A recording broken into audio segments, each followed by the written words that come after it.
শ্রীমদ্ ভাগবত গীতা যথাযথ। আজকে আমি আপনাদের সাথে শেয়ার করব শ্রীমদ্ ভাগবত গীতার তৃতীয় অধ্যায় কর্মযোগ। ওম হরি ওম ওম তৎসৎ। শ্রীমদ্ ভাগবত গীতা তৃতীয় অধ্যায় কর্মযোগ। অর্জুন কহিলেন, যদি বুদ্ধি যোগ শ্রেষ্ঠ হয়ে জনার্দন, গুরুযুদ্ধে নিয়োজিত কর কি কারণ?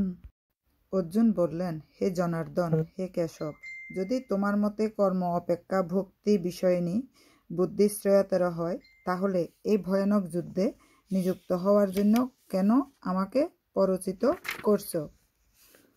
পূর্ববর্তী অধ্যায়ে পরমেশ্বর ভগবান শ্রীকৃষ্ণ তার প্রিয় সখা অর্জুনকে জড়জগতের দুঃখভাব থেকে উদ্ধার করবার জন্য আত্মার স্বরূপ বিশদভাবে বর্ণনা করেছেন এবং সেই সঙ্গে তিনি আত্মার স্বরূপ উপলব্ধি করার পন্থাও বর্ণনা করেছেন।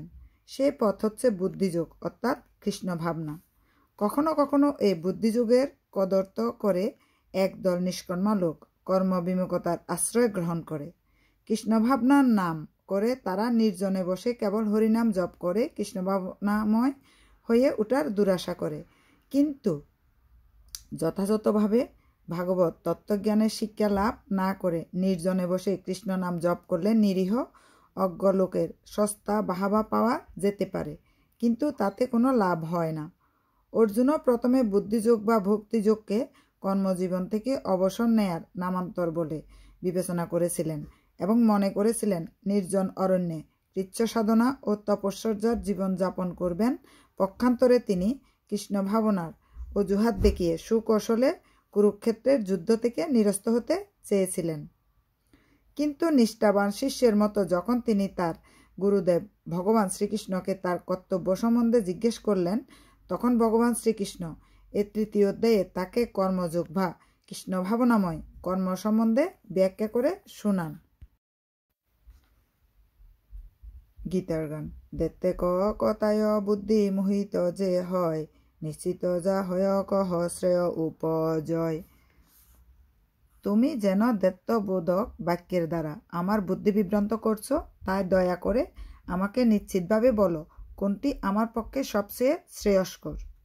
তাৎপর্য: শ্রীমদ্ ভাগবত গীতার ভূমিকা স্বরূপ পূর্ববর্তী অধ্যায়ে সাংখ্যযোগ, বুদ্ধিযোগ, ইন্দ্রিয় সংযম, নিষ্কাম কর্ম, কনিষ্ঠ ভক্তের স্থিতি আদি বিভিন্ন পন্থা নিয়ে আলোচনা করা হয়েছে। সেগুলি সবই অস্বস্থভাবে পরিবেশিত হয়েছে। কর্মযোগ গ্রহণ এবং উপলব্ধির জন্য যথাযথ পন্থা প্রণালী সম্পর্কিত বিশেষভাবে সুবিন্যস্ত নির্দেশাবলী একান্ত প্রয়োজন। সুতরাং ভগবানের এই ইচ্ছার ফলে অর্জুন সাধারণ মানুষের মতো কিংকর্তব্য বিমূঢ় হয়ে তাকে নানা রকম প্রশ্ন করেছিলেন, যাতে সাধারণ মোহাচ্ছন্ন মানুষেরাও ভগবানের উপদেশাত্মক বাণীর যথাযথ অর্থ উপলব্ধি করতে পারে। ভগবত তত্ত্বের যথার্থ অর্থ না বুঝতে পেরে অর্জুন বিভ্রান্ত হয়ে পড়েছিলেন। কুতার্কিকদের মতে কথার জাল বিস্তার করে ভগবান অর্জুনকে বিভ্রান্ত করতে চাননি। নিষ্ক্রিয়তা অথবা সক্রিয় সেবা কোনোভাবেই অর্জুন কৃষ্ণ ভাবনামৃতের পন্থা অনুসরণ করতে পারছিলেন না। পক্ষান্তরে কৃষ্ণ ভাবনাময় পথ সুগম করে তোলার উদ্দেশ্যে ভগবানের অনুপ্রেরণা অর্জুন নানা রকম প্রশ্নের অবতারণা করেছেন, যাতে শ্রীমদ্ ভগবত গীতার রহস্য উপলব্ধি করার জন্য যারা গভীরভাবে আগ্রহী তাদের সুবিধা হয়। শ্রী ভগবান কহিলেন, দ্বিবিধ লোকের নিষ্ঠা বলেছি তোমারে, সাংখ্য আর জ্ঞান যোগ যোগ্য অধিকারে। অনুবাদ: পরমেশ্বর ভগবান বললেন, হে নিষ্পাপ অর্জুন, আমি ইতিপূর্বে ব্যাখ্যা করেছি যে দুই প্রকার মানুষ আত্মোপলব্ধি করতে চেষ্টা করে। কিছু লোক অভিজ্ঞতালব্ধ দার্শনিক জ্ঞানের আলোচনার মাধ্যমে নিজেকে জানতে চান এবং অন্যেরা আবার তা ভক্তির মাধ্যমে জানতে চান। তাৎপর্য: এই শ্লোকে ভগবান তারই বিশেষ ব্যাখ্যা করেছেন। সাংখ্যযোগ চেতন ও জড়ের প্রকৃতির বিশ্লেষণমূলক বিষয়বস্তু যে সমস্ত মানুষ পরীক্ষা নিরীক্ষা করে দার্শনিক তথ্যের মাধ্যমে জ্ঞান আহরণ করতে চায়, তাদের বিষয়বস্তু হচ্ছে এই সাংখ্যযোগ। অন্য পন্থাটি হচ্ছে কৃষ্ণ ভাবনা বা বুদ্ধিযোগ, যা দ্বিতীয় অধ্যায়ের 61তম শ্লোকে ব্যাখ্যা করা হয়েছে। এই বুদ্ধিযোগ বা কৃষ্ণ ভাবনা অনুশীলন করলে অতি সহজে কর্মবন্ধন থেকে মুক্ত হওয়া যায় এবং অধিকন্তু এই পন্থার কোনো দোষ ত্রুটি নেয়। ভগবান শ্রীকৃষ্ণের উপর সম্পূর্ণভাবে নির্ভর করা হচ্ছে বুদ্ধিযোগ এবং তার ফলে দুর্দমনীয় ইন্দ্রিয়গুলি অতি সহজেই সংযত হয়। তাই এই দুটি যোগই ধর্ম ও দর্শন রূপে একে অপরের উপর নির্ভরশীল। দর্শনবিহীন ধর্ম হচ্ছে ভাব প্রবণতা বা অন্ধগোড়ামি, আর ধর্মবিহীন দর্শন হচ্ছে মানসিক জল্পনা কল্পনা। অন্তিম লক্ষ্য হচ্ছে ভগবান শ্রীকৃষ্ণ, কারণ যে সমস্ত দার্শনিকেরা বা জ্ঞানীরা গভীর নিষ্ঠার সঙ্গে পরম সত্যকে জানবার সাধনা করেছেন তারাও অবশেষে কৃষ্ণ ভাবনায় এসে উপনীত হন। শ্রীমদ্ ভগবদ্গীতায় কথা বলা হয়েছে। সমগ্র পন্থাটি হচ্ছে পরমাত্মার সঙ্গে সম্পর্কের পরিপ্রেক্ষিতে আত্মার স্থিতি হৃদয়ঙ্গম করা। পরোক্ষ পন্থাটি হচ্ছে দার্শনিক জল্পনা কল্পনা, যার দ্বারা ক্রমান্বয়ে যে সে কৃষ্ণ ভাবনামৃতের স্তরে উপনীত হতে পারে, আর অন্য পন্থাটি হচ্ছে ভগবান শ্রীকৃষ্ণকে পরম সত্য পরমেশ্বর বলে উপলব্ধি করে তার সঙ্গে আমাদের সনাতন সম্পর্কের প্রতিষ্ঠা করা। এই দুটির মধ্যে কৃষ্ণ ভাবনা পন্থাটি শ্রেয়, কেননা এই পন্থা দার্শনিক জল্পনা কল্পনার মাধ্যমে ইন্দ্রিয়গুলির শুদ্ধিকরণের উপর নির্ভরশীল নয়। কৃষ্ণ ভাবনামৃত স্বয়ং শুদ্ধিকরণের পন্থা এবং কৃষ্ণ ভাবনার অমৃত প্রবাহ শ্রুতিস্ফূর্ত হয়ে অন্তরকে কলুষমুক্ত করে।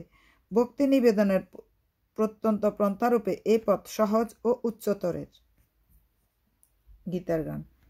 বিহিত কর্মের নিষ্ঠা না করি আরম্ভ, নিষ্কর্ম জ্ঞান যে চর্চা হয় এক দম্ভ।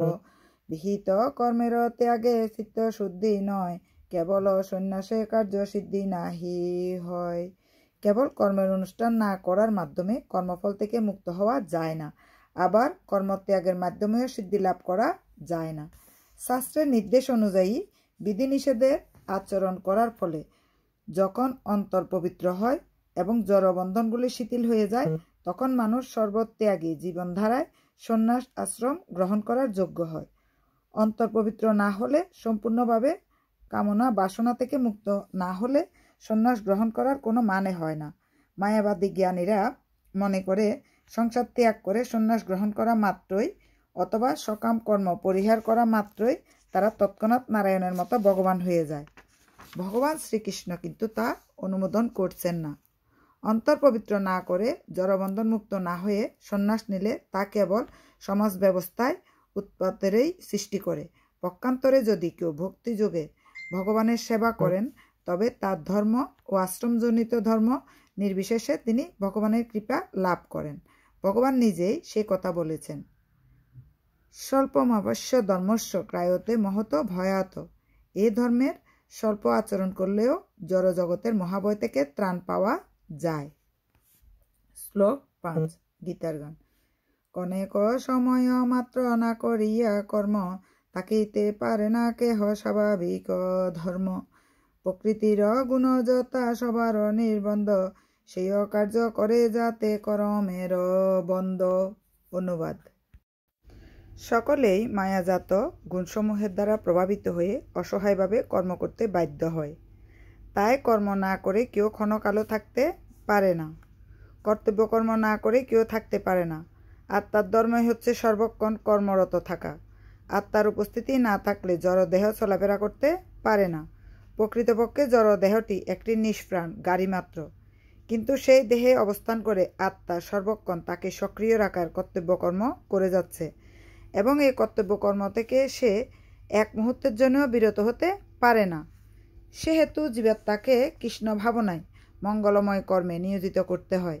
তা না হলে মায়ার প্রভাবে মোহাচ্ছন্ন হয়ে জীবাত্মা অনিত্য জড় জাগতিক কর্মে ব্যাপৃত থাকে।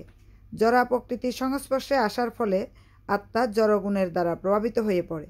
তাই এই জড়গুণের কলুষ থেকে মুক্ত হওয়ার জন্য শাস্ত্র নির্ধারিত কর্মের আচরণ করতে হয়। কিন্তু আত্মা যখন শ্রীকৃষ্ণের সেবায় স্বাভাবিকভাবে নিযুক্ত হয়, তখন সে যা করে তার পক্ষে তা মঙ্গলময় হয়ে উঠে।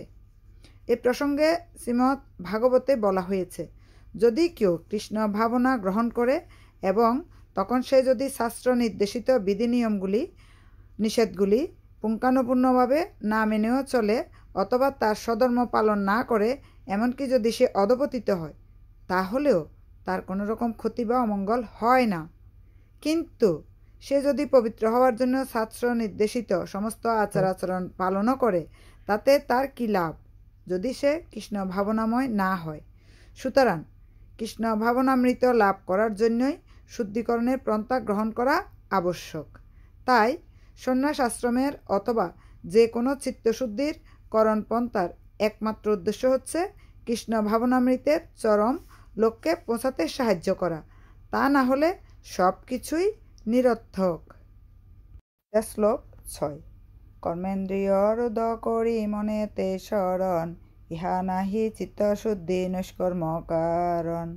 অতএব সেই ব্যক্তি বিমূঢ়াত্মা হয়, ইন্দ্রিয়ার্থ মিথ্যাচারী শাস্ত্রেতে হয়। অনুবাদ: যে ব্যক্তি পঞ্চ কর্মেন্দ্রিয় সংযত করেও মনে মনে শব্দ, রস আদি ইন্দ্রিয় বিষয়গুলি স্মরণ করে, সে মূঢ় অবশ্যই নিজেকে বিভ্রান্ত করে এবং তাকে মিথ্যাচারী ভণ্ড বলা হয়ে থাকে।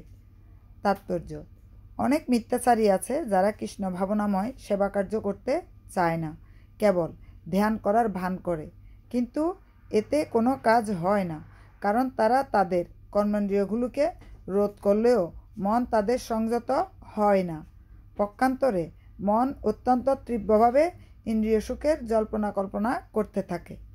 তারা লোক ঠকানোর জন্য দুই একটি তথ্যকথাও বলে, কিন্তু শ্লোকে আমরা জানতে পারি যে তারা হচ্ছে সবচাইতে বড় প্রতারক। বর্ণাশ্রম ধর্মের আচরণ করেও মানুষ ইন্দ্রিয় সুখ ভোগ করতে পারে, কিন্তু বর্ণাশ্রম ধর্ম অনুসারে মানুষ যখন তার স্বধর্ম পালন করে, তখন ক্রমে ক্রমে তার চিত্ত শুদ্ধ হয় এবং সেই ভগবত ভক্তি লাভ করে। কিন্তু যে ব্যক্তি যোগী সেজে লোক ঠকায়, সে আসলে ত্যাগীর বেশ ধারণ করে ভোগের চিন্তায় মগ্ন থাকে।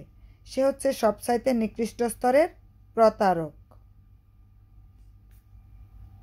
বর্ণাশ্রম ধর্মের আচরণ করেও মানুষ ইন্দ্রিয় সুখ ভোগ করতে পারে, কিন্তু বর্ণাশ্রম ধর্ম অনুসারে মানুষ যখন তার স্বধর্ম পালন করে, তখন ক্রমে ক্রমে তার চিত্ত শুদ্ধ হয় এবং সে ভগবত ভক্তি লাভ করে। কিন্তু যে ব্যক্তি যোগী সেজে লোক ঠকায়, সে আসলে ত্যাগীর বেশ ধারণ করে ভোগের চিন্তায় মগ্ন থাকে। সে হচ্ছে সবচাইতে নিকৃষ্ট স্তরের প্রতারক। মাঝে মাঝে দুই একটি তত্ত্বকথা বলে সরল চিত্ত সাধারণ মানুষের কাছে তার তত্ত্বজ্ঞান জাহির করতে হয়, কিন্তু বুদ্ধি দিয়ে বিচার করলে দেখা যায় সেগুলো তোতা পাখির মতো মুখস্থ করা বুলি ছাড়া আর কিছু নয়। ভগবান শ্রীকৃষ্ণ তার মায়াশক্তির প্রভাবে ওই ধরনের পাপাচারী প্রতারকদের সমস্ত জ্ঞান অপহরণ করে নেন। এই প্রকার প্রতারকের মন সর্বদাই অপবিত্র এবং সেজন্য তার তথাকথিত লোক দেখানো ধ্যান নিরর্থক। শ্লোক 7। কিন্তু যদি নিজেন্দ্রিয় সংযত নিয়মে কর্মেরও আরম্ভ করে যথাযথাক্রমে, বা তুলনা হয় অমর্কট বৈরাগ্য করি, অন্তনিষ্ঠা হলে হয় সহায় শ্রী হরি। সেয় হয় কর্মযোগ কর্মেন্দ্রিয় দ্বারা, আসক্তি রহিত কর্ম বিশেষ প্রকারা। কিন্তু যিনি মনের দ্বারা ইন্দ্রিয়গুলিকে সংযত করে অনাসক্তভাবে কর্মযোগের অনুষ্ঠান করেন, তিনি পূর্বোক্ত মিথ্যাচারী অপেক্ষা অনেক গুণে শ্রেষ্ঠ। তাৎপর্য: সাধুর ভেষ ধরে উচ্ছৃঙ্খল জীবনযাপন ও ভোগতৃপ্তির জন্য লোক ঠকানোর চাইতে সকর্মে নিযুক্ত থেকে জীবনের প্রকৃত উদ্দেশ্য সাধন করা শত সহস্র গুণে ভালো। জীবনের প্রকৃত উদ্দেশ্য হচ্ছে জড়বন্ধন থেকে মুক্ত হয়ে ভগবানের কাছে ফিরে যাওয়া। স্বার্থগতি অর্থাৎ জীবনের প্রকৃত স্বার্থ হচ্ছে শ্রী বিষ্ণুর শ্রীচরণাবৃন্দের আশ্রয় লাভ করা। সমগ্র বর্ণাশ্রম ধর্মের উদ্দেশ্য হচ্ছে মানুষকে সেই চরম গন্তব্যের দিকে নিয়ে যাওয়া। কৃষ্ণ ভাবনায় উদ্যুক্ত হয়ে কর্তব্যকর্ম করার ফলে একজন গৃহস্থ ভগবানের কাছে ফিরে যেতে পারে। আত্মোপলব্ধির জন্য শাস্ত্রের নির্দেশ অনুসারে সংযত জীবনযাপনের করে কেউ যখন কর্তব্যকর্ম করে, তখন আর তার কর্মবন্ধনে আবদ্ধ হয়ে পড়ার কোনো আশঙ্কা থাকে না, কারণ সে তখন আসক্তিরহিত হয়ে সম্পূর্ণ নিস্পৃহভাবে তার কর্তব্যকর্ম করে চলে। এভাবে সংযত ও নিস্পৃহ থাকার ফলে তার অন্তর পবিত্র হয় এবং ভগবানের সান্নিধ্য লাভ হয়। অজ্ঞ জনসাধারণের প্রতারণাকারী মর্কট বৈরাগী হবার চাইতে একজন ঐকান্তিক ব্যক্তি যে এই পদ্ধতি অনুসরণ করে, সে অনেক উন্নত স্তরে অধিষ্ঠিত। যে সমস্ত ভণ্ড সাধু লোক ঠকানোর জন্য ধ্যান করার ভান করে, তাদের থেকে একজন কর্তব্যনিষ্ঠ মেতরও অনেক মহৎ। শ্লোক 8। নিয়মিত কর্ম ভালো সে অকর্ম অপেক্ষা, অনধিকারীর কর্ম ত্যাগ পরমুখ অপেক্ষা। শরীর নির্বাহ যার নহে কর্ম বিনা, কর্ম ত্যাগ তার পক্ষে হয় বিড়ম্বনা। তুমি শাস্ত্রোক্ত কর্মের অনুষ্ঠান করো, কেননা কর্মত্যাগ থেকে কর্মের অনুষ্ঠান শ্রেয়। কর্ম না করে কেউ দেহযাত্রাও নির্বাহ করতে পারে না। তাৎপর্য: অনেক ভণ্ড সাধু আছে যারা জনসমক্ষে প্রচার করে বেড়ায় যে তারা অত্যন্ত উচ্চ বংশজাত এবং কর্মজীবনেও তারা অনেক সাফল্য লাভ করেছে, কিন্তু তা সত্ত্বেও আধ্যাত্মিক উন্নতি সাধনের জন্য তারা সব কিছু ত্যাগ করেছে। ভগবান শ্রীকৃষ্ণ অর্জুনকে এইরকম ভণ্ড সাধু হতে নিষেধ করেছিলেন। পক্ষান্তরে তিনি শাস্ত্রে নির্ধারিত ক্ষত্রিয় ধর্ম পালন করতে উপদেশ দিয়েছিলেন। অর্জুন ছিলেন গৃহস্থ ও সেনাপতি, তাই শাস্ত্র নির্ধারিত গৃহস্থ ক্ষত্রিয় ধর্ম পালন করাই ছিল তার কর্তব্য। এই ধর্ম পালন করার ফলে জড়বন্ধনে আবদ্ধ মানুষের হৃদয় পবিত্র হয় এবং ফলে সে জড় কলুষ থেকে মুক্ত হয়। তথাকথিত ত্যাগীরা যারা দেহ প্রতিপালন করবার জন্যই ত্যাগের অভিনয় করে, ভগবান তাদের কোনো রকম স্বীকৃতি দেননি, শাস্ত্রেও তাদের স্বীকৃতি দেয়া হয়নি। এমনকি দেহ প্রতিপালন করবার জন্য মানুষকে মঙ্গল কর্ম করতে হয়। তাই জড় জাগতিক প্রবৃত্তিগুলিকে শুদ্ধ না করে নিজের খেয়াল খুশি মতো কর্মত্যাগ করা উচিত নয়। এই জড় জগতে প্রত্যেকেরই অবশ্য জড়া প্রকৃতির উপর কর্তৃত্ব করবার কলুসময় প্রবৃত্তি আছে, অর্থাৎ ইন্দ্রিয় তৃপ্তির বাসনা আছে। সে কলুসময় প্রবৃত্তিগুলোকে পরিশুদ্ধ করতে হবে। শাস্ত্র নির্দেশিত উপায়ে তা না করে কর্তব্যকর্ম ত্যাগ করে এবং অন্যের সেবা নিয়ে জীবিকা নির্বাহ করে তথাকথিত অতীন্দ্রিয়বাদী যোগী হবার চেষ্টা করা কখনোই উচিত নয়। শ্লোক 9। যোগেশ্বর ভগবানের সন্তোষ লাগিয়া, নিয়মিত কর্ম কর আসক্তি তেজিয়া। আর যত কর্ম হয় বন্ধের কারণ, অতএব সেই কার্য কর নিবারণ। ভগবদ সন্তোষাত্মা কর্মের প্রসঙ্গ, যত কিছু আচরণ সব মুক্ত সঙ্গ। অনুবাদ: বিষ্ণুর প্রীতি সম্পাদন করার জন্য কর্ম করা উচিত, তা না হলে কর্মই সে জড় জগতে বন্ধনের কারণ হয়ে উঠবে। তাই হে কুন্তীয়, ভগবানের সন্তুষ্টি বিধানের জন্যই কেবল তুমি তোমার কর্তব্য কর্ম অনুষ্ঠান করো এবং এভাবে তুমি সর্বদাই বন্ধন থেকে মুক্ত থাকতে পারবে। তাৎপর্য: যেহেতু দেহ প্রতিপালন করবার জন্য প্রতিটি জীবকে কর্ম করতে হয়, তাই সমাজের বর্ণ ও আশ্রম অনুসারে ভিন্ন ভিন্ন স্তরের জীবের জন্য ভিন্ন ভিন্ন কর্ম নির্ধারিত করা হয়েছে, যাতে তাদের উদ্দেশ্যগুলি যথাযথভাবে সাধিত হয়। যজ্ঞ বলতে ভগবান শ্রীবিষ্ণু অথবা যজ্ঞানুষ্ঠানকে বোঝায়, তাই তাকে প্রীতি করার জন্যই সমস্ত যজ্ঞের অনুষ্ঠান করা হয়। বেদে বলা হয়েছে যজ্ঞৈব বিষ্ণু। পক্ষান্তরে নানা রকম আচার অনুষ্ঠানের মাধ্যমে যজ্ঞ করা এবং সরাসরিভাবে ভগবান শ্রীবিষ্ণুর সেবা করার দ্বারা একই উদ্দেশ্য সাধিত হয়। সুতরাং কৃষ্ণ ভাবনামৃত হচ্ছে যজ্ঞানুষ্ঠান, কেননা এই শ্লোকে তা প্রতিপন্ন হয়েছে। বর্ণাশ্রম ধর্মের উদ্দেশ্য হচ্ছে ভগবান শ্রীকৃষ্ণকে সন্তুষ্ট করা। তাই বিষ্ণুকে সন্তুষ্ট করার জন্যই কেবল কর্ম করা উচিত। এছাড়া আর সমস্ত কর্মই আমাদের এই জড়জগতের বন্ধনে আবদ্ধ করে রাখে। সে কর্ম ভালোই হোক আর খারাপই হোক, সে কর্মের ফল অনুষ্ঠাতাকে জড় বন্ধনে আবদ্ধ করে রাখে। তাই শ্রীকৃষ্ণকে সন্তুষ্ট করার জন্য কৃষ্ণ ভাবনাময় হয়ে কর্ম করতে হয়। এভাবে যে ভগবানের সেবা পরায়ণ হয়েছে, সে আর কখনোই জড়বন্ধনে আবদ্ধ হয় না, মুক্তস্তরে বিরাজিত। এটাই হচ্ছে কর্ম সম্পাদনের মহৎ কৌশল এবং এই পন্থার শুরুর প্রারম্ভে দক্ষ পথ প্রদর্শকের প্রয়োজন হয়।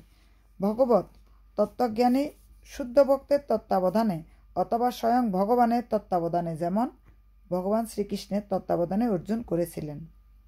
গভীর নিষ্ঠার সঙ্গে এই যোগ সাধন করতে হয়। ইন্দ্রিয় তর্পণের জন্য কিছুই করা উচিত নয়, বরং সব কিছুই শ্রীকৃষ্ণের সন্তুষ্টি বিধানের জন্য করা উচিত।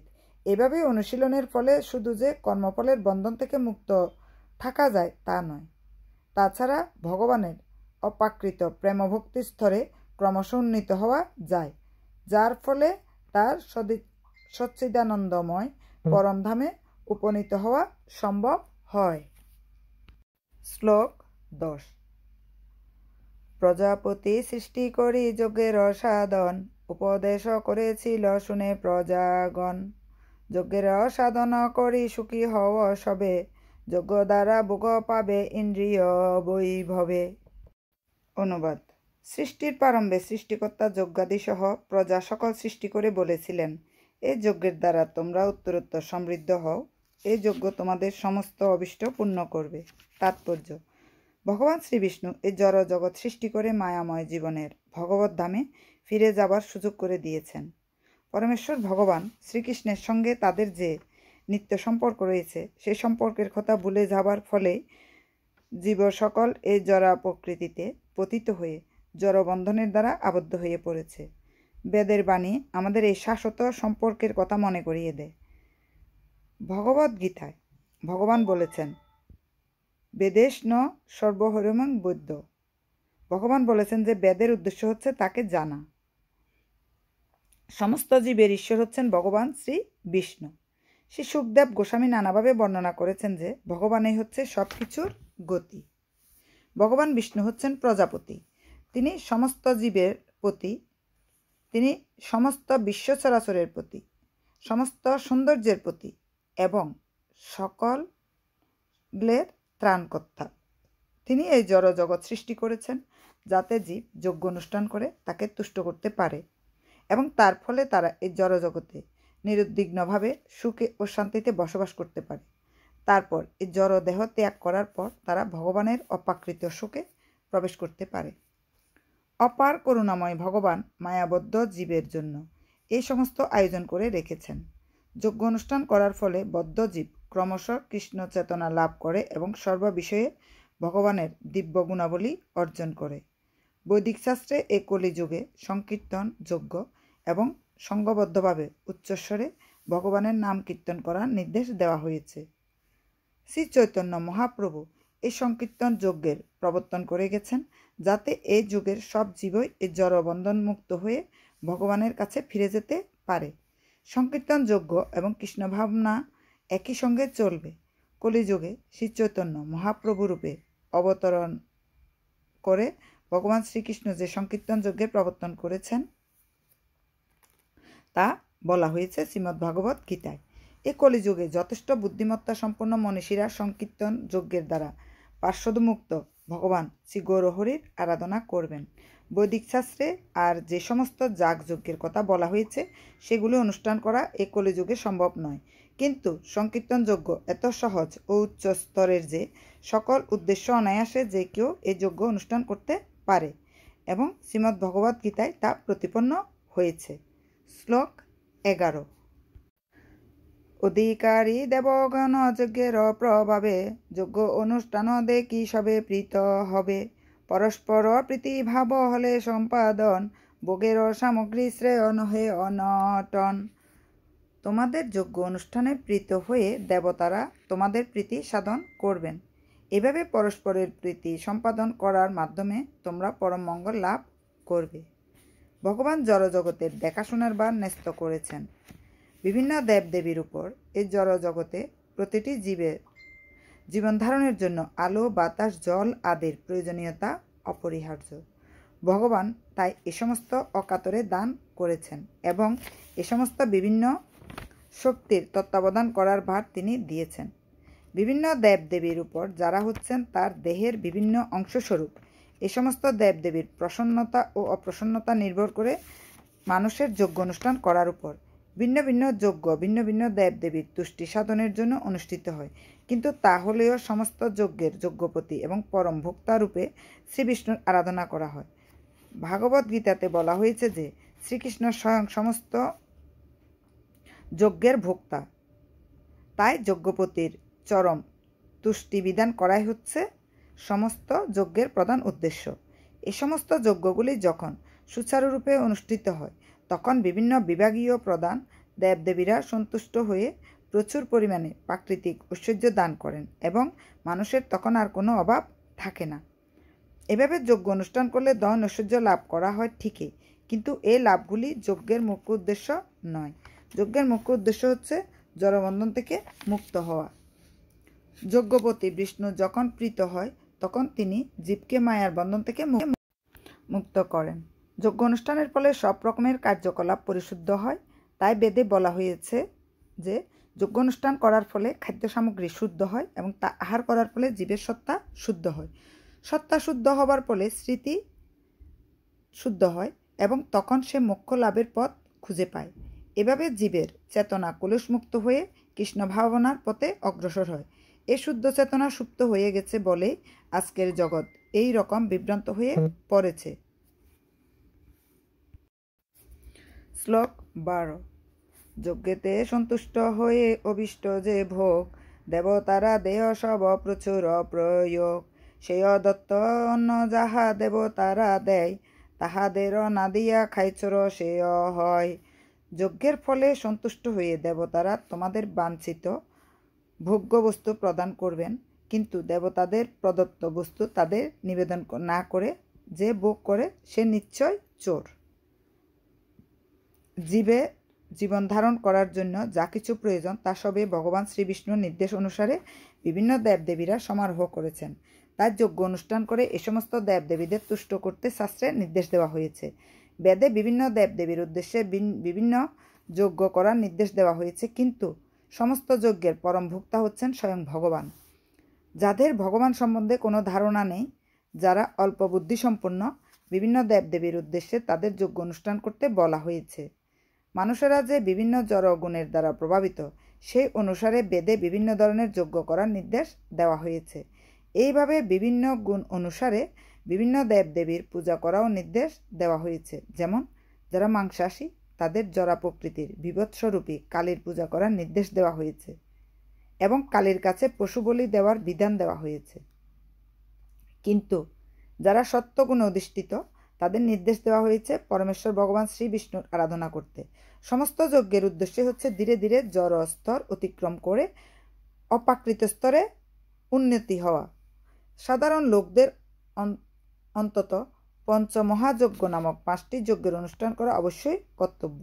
আমাদের বোঝা উচিত যে মনুষ্য সমাজে যা কিছু প্রয়োজন তা সবই আসছে ভগবানের প্রতিনিধি বিভিন্ন দেবদেবীদের কাছ থেকে, কিন্তু কোনো কিছু তৈরি করার ক্ষমতা আমাদের নেই। যেমন মানব সমাজের নিত্য প্রয়োজনীয় খাদ্য, ফল মূল, শাক সবজি, দুধ, চিনি, এগুলোর কোনোটাই আমরা তৈরি করতে পারি না। তেমনি আবার নিত্য প্রয়োজনীয় জিনিসগুলি যেমন উত্তাপ, আলো, বাতাস, জল আদিও কেউ তৈরি করতে পারে না। ভগবানের ইচ্ছার ফলেই সূর্য কিরণ দান করে, চন্দ্র জ্যোৎস্না বিতরণ করে, বায়ু প্রবাহিত হয়, বৃষ্টির ধারায় ধরণী রক্তসিক্ত হয়। এগুলি ছাড়া কেউ বাঁচতে পারে না। এভাবেই আমরা দেখতে পাই আমাদের জীবন ধারণ করার জন্য যা কিছু প্রয়োজন তা সবই ভগবান আমাদের দিচ্ছেন। এমনকি কলকারখানায় আমরা যে সমস্ত জিনিস বানাচ্ছি তাও তৈরি হচ্ছে ভগবানের দেওয়া বিভিন্ন ধাতু, গন্ধক, পারদ, ম্যাঙ্গানিজ আদি প্রয়োজনীয় উপাদানগুলি দিয়ে। আমাদের অগোচরে ভগবান আমাদের সমস্ত প্রয়োজনগুলি মিটিয়ে দিয়েছেন, যাতে আমরা আত্মশুদ্ধ উপলব্ধির জন্য সচ্ছল জীবনযাপন করে জীবনের পরম লক্ষ্যে পরিচালিত হতে পারি, অর্থাৎ যাকে বলা হয় জড় জাগতিক জীবন সংগ্রাম থেকে চিরতরে মুক্তি। জীবনের উদ্দেশ্য সাধিত হয় যজ্ঞ অনুষ্ঠান করার মাধ্যমে। আমরা যদি জীবনের উদ্দেশ্য ভুলে গিয়ে ভগবানের দেয়া সম্পদগুলি কেবল ইন্দ্রিয় সুখ ভোগের জন্য ব্যবহার করি এবং তার বিনিময়ে ভগবানকে এবং তার প্রতিনিধিদের কিছুই না দিই, তবে তা চুরি করারই শামিল। এবং তা যদি আমরা করি তাহলে প্রকৃতির আইনে আমাদের শাস্তি ভোগ করতেই হবে। যে সমাজ চোরের সমাজ তা কখনো সুখী হতে পারে না, কেননা তাদের জীবনের কোনো উদ্দেশ্য নেই। স্থূল জড়বাদী যে সমস্ত চোরেরা ভগবানের সম্পদ চুরি করে জড়জগৎকে ভোগ করতে উন্মত্ত, তাদের জীবনের কোনো উদ্দেশ্য নেই। তাদের একমাত্র বাসনা হচ্ছে জড় ইন্দ্রিয় সুখ ভোগ করা। যজ্ঞ করে কিভাবে ভগবানের ইন্দ্রিয়কে তুষ্ট করতে হয় তা তারা জানে না। শ্রী চৈতন্য মহাপ্রভু সবচাইতে সহজ যজ্ঞ সংকীর্তন যজ্ঞের প্রবর্তন করে গেছেন। এই যজ্ঞে যে কেউ অনুষ্ঠান করতে পারে এবং তার ফলে কৃষ্ণ ভাবনার অমৃত পান করতে পারে। শ্লোক 13 গীতার গান। যজ্ঞের সাধন করি অন্য যে বা খায়, মুক্তির পথেতে চলে পাপ নাহি হয়। আরও যে বা অন্য পাক নিজ স্বার্থে করে, পাপের বোঝাক্রমে বারে দুঃখ ভোগ ধরে। ভগবত ভক্তরা সমস্ত পাপ থেকে মুক্ত হন, কারণ তারা যজ্ঞ বৈশিষ্ট্য অন্নাদি গ্রহণ করেন। যারা কেবল স্বার্থপর হয়ে নিজেদের ইন্দ্রিয়ের তৃপ্তির জন্য অন্নাদি পাক করে, তারা কেবল পাপই ভোজন করে। তাৎপর্য: যে ভগবত ভক্ত কৃষ্ণ ভাবনামৃত পান করেছেন তাকে বলা হয় সন্ত। তিনি সবসময় ভগবানের চিন্তায় মগ্ন। ব্রহ্মসংহিতাতে তার বর্ণনা করে বলা হয়েছে, যেহেতু সন্তগণ সদা সর্বদাই পরম পুরুষোত্তম ভগবান গোবিন্দ অথবা মুকুন্দ অথবা শ্রীকৃষ্ণ এর প্রেমে মগ্ন থাকেন, সেজন্য তাকে ভগবান প্রথমে অর্পণ না করে কোনো কিছুই গ্রহণ করেন না।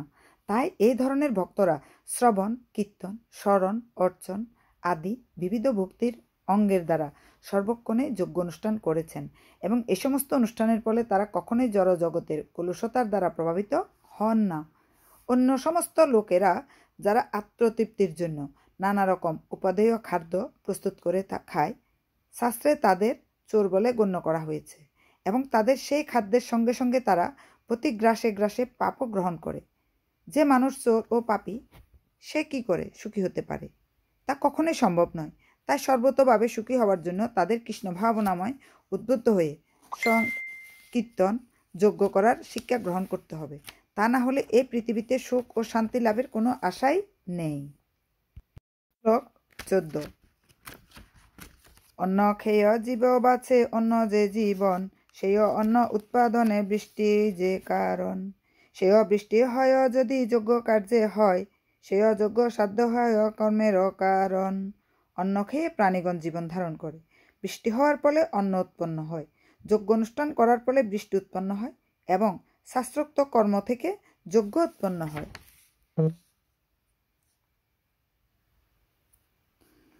তাৎপর্য: শ্রী বলদেব বিদ্যাভূষণ শ্রীভগবদ্গীতার ভাষ্যে লিখেছেন যে, পরমেশ্বর ভগবান হচ্ছেন যজ্ঞ পুরুষ, অর্থাৎ সমস্ত যজ্ঞের ভোক্তা হচ্ছেন তিনিই হচ্ছেন সমস্ত দেবদেবীরও ঈশ্বর। দেহের অঙ্গ প্রত্যঙ্গ যেমন সারা দেহের সেবা করে, ভগবানের অঙ্গস্বরূপ বিভিন্ন দেবদেবীরাও তেমন ভগবানের সেবা করেন। ইন্দ্র, চন্দ্র, বরুণ আদি দেবতাদের ভগবান নিযুক্ত করেছেন জড়জগৎকে সুস্থভাবে পরিচালনা করার জন্য, এবং বেদে নির্দেশ দেওয়া হয়েছে কিভাবে যজ্ঞ করার মাধ্যমে এ সমস্ত দেবতাদের সন্তুষ্ট করা যায়। এভাবে সন্তুষ্ট হলে তারা আলো, বাতাস, জল আদি দান করেন, যার ফলে প্রচুর পরিমাণে ফসল উৎপন্ন হয়। ভগবান শ্রীকৃষ্ণের আরাধনা করা হলে ভগবানের অংশবিশেষ দেবদেবীরাও সেই সঙ্গে পূজিত হন। তাই তাদের আর কোনো আলাদা করে পূজা করার কোনো প্রয়োজন হয় না। এ কারণে কৃষ্ণ ভাবনাময় ভগবানের ভক্তরা ভগবানকে সমস্ত খাদ্যদ্রব্য নিবেদন করে তারপর তা গ্রহণ করেন। তার ফলে দেহ চিন্ময়তা প্রাপ্ত হয়। এভাবে খাদ্য গ্রহণ করার ফলে শুধু যে দেহের মধ্যে সঞ্চিত বিগত সমস্ত পাপ কর্মফল নষ্ট হয়ে যায় তা নয়, জড়া প্রকৃতির সকল কলুষ থেকেও দেহ বিমুক্ত হয়। যখন কোনো সংক্রামক ব্যাধি মহামারী রূপে ছড়িয়ে পড়ে, তখন রোগ প্রতিষেধক টিকা নিলে মানুষ তা থেকে রক্ষা পায়। সেই রকম ভগবান শ্রী বিষ্ণুকে অর্পণ করার ফলে সে আহার্য প্রসাদ রূপে গ্রহণ করলে জাগতিক কলুষতার প্রভাব থেকে যথেষ্ট রক্ষা পাওয়া যায়, এবং যারা এভাবে অনুশীলন করে তাদের ভগবত ভক্ত বলা হয়।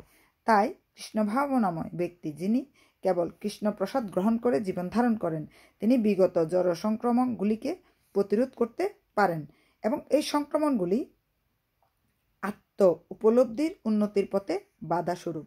পক্ষান্তরে যে ভগবানকে নিবেদন না করে কেবল নিজের ইন্দ্রিয় তৃপ্তি লাভের জন্য খাদ্য গ্রহণ করে, তার পাপের বোঝা বাড়তে থাকে, এবং তার মনোবৃত্তি অনুসারে সে পরবর্তী জীবনে শূকর ও কুকুরের মতো নিকৃষ্ট পশুদেহ ধারণ করে, যাতে সমস্ত পাপ কর্মের ফল ভোগ করতে হয়। এই জড়জগৎ ও কলুষতাপূর্ণ, কিন্তু কৃষ্ণ প্রসাদ গ্রহণ করলে সে কলুষমুক্ত হয় এবং তার শুদ্ধ সত্তায় অধিষ্ঠিত হয়। তাই যে তা করে না, সে ভবরোগের কলুষতার দ্বারা আক্রান্ত হয়ে যন্ত্রণা ভোগ করে। খাদ্যশস্য, শাকসবজি, ফলমূলই হচ্ছে মানুষের প্রকৃত আহার্য, আর পশুরা মানুষের উচ্ছিষ্ট ও ঘাসপাতা খেয়ে জীবন ধারণ করে। যে সমস্ত মানুষ আমিষ আহার করে তাদেরকেও প্রকৃতপক্ষে গাছপালার উপরে নির্ভর করতে হয়, কারণ যে পশু মাংস তারা আহার করে সে পশুগুলি গাছপালা ও অন্যান্য উদ্ভিদের দ্বারাই পুষ্ট। এভাবেই আমরা বুঝতে পারি যে প্রকৃতির দান মাটির ফসলের উপর নির্ভর করেই আমরা প্রকৃতপক্ষে জীবন ধারণ করি, বড় বড় কলকারখানায় তৈরি জিনিসের উপর নির্ভর করে নয়। আকাশ থেকে বৃষ্টি হবার ফলে খেতে ফসল হয়। এই বৃষ্টি নিয়ন্ত্রণ করেন ইন্দ্র, চন্দ্র, সূর্য আদি দেবতারা। এরা সকলেই হচ্ছেন ভগবানের আজ্ঞাবাহক ভৃত্য। তার যজ্ঞ করে ভগবানকে তুষ্ট করলে তার ভৃত্যরাও তুষ্ট হন এবং তারা তখন সমস্ত অভাব মোচন করেন। এই যুগের জন্য নির্ধারিত যজ্ঞ হচ্ছে সংকীর্তন যজ্ঞ। তাই অন্ততপক্ষে খাদ্য সরবরাহের অভাব অনটন থেকে রেহাই পেতে হলে সকলেরই কর্তব্য হচ্ছে যজ্ঞ অনুষ্ঠান করা। এই সংকীর্তন যজ্ঞ করলে মানুষের খাওয়া পড়ার আর কোনো অভাব থাকবে না। শ্লোক 15। কর্ম যাহা বেদবাণী নহে মন ধর্ম, বেদবাণী ভগবতুক্তি সকরের কারণ, অতএব কর্ম হয় ঈশ্বর সাধনা, সর্বগত ব্রহ্ম নিত্য যজ্ঞতে স্থাপনা। যজ্ঞাদি কর্মবয়ব থেকে উদ্বুদ্ধ হয়েছে এবং বেদ অক্ষর বা পরমেশ্বর ভগবান থেকে প্রকাশিত হয়েছে। অতএব সর্বব্যাপক ব্রহ্ম সর্বদা যজ্ঞে প্রতিষ্ঠিত আছেন। তাৎপর্য: ভগবান শ্রীকৃষ্ণকে তুষ্ট করার জন্য যে কর্ম করা প্রয়োজন সে কথা শ্লোকটিকে স্পষ্টভাবে বর্ণনা করা হয়েছে। যজ্ঞপুরুষ শ্রী বিষ্ণুর সন্তুষ্টির জন্য যখন আমাদের কর্ম করতে হয় তখন আমাদের কর্তব্য হচ্ছে বেদের নির্দেশ অনুসারে সমস্ত কর্ম সাধন করা। বেদে সমস্ত কর্ম পদ্ধতির বর্ণনা করা হয়েছে। যে কর্ম বেদে অনুমোদিত হয়নি তাকে বলা হয় বিকর্ম বা পাপ কর্ম। তাই বেদের নির্দেশ অনুসারে সমস্ত কর্ম করাটাই হচ্ছে বুদ্ধিমানের কাজ। তাতে কর্মফলের বন্ধন থেকে মুক্ত থাকা যায়। সাধারণ অবস্থায় যেমন মানুষকে রাষ্ট্রের নির্দেশ অনুসারে চলতে হয়, তেমনি ভগবানের নির্দেশে তার পরম রাষ্ট্র ব্যবস্থায় পরিচালিত হওয়াই মানুষের কর্তব্য। বেদের সমস্ত নির্দেশগুলি সরাসরি ভগবানের নিঃশ্বাস থেকে উদ্বুদ্ধ হয়েছে। তাতে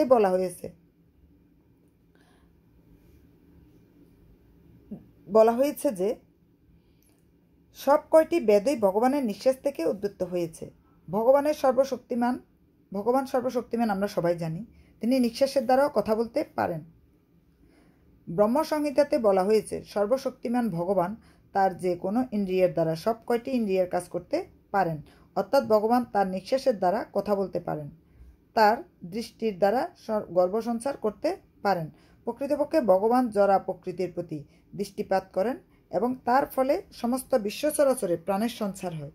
জরা প্রকৃতির গর্ভে জীব সৃষ্টি করার পর এ সমস্ত বদ্ধ জীবেরা যাতে জড়বন্ধন থেকে মুক্ত হয়ে তার কাছে ফিরে আসতে পারে সেজন্যই তিনি বৈদিক জ্ঞান দান করেন।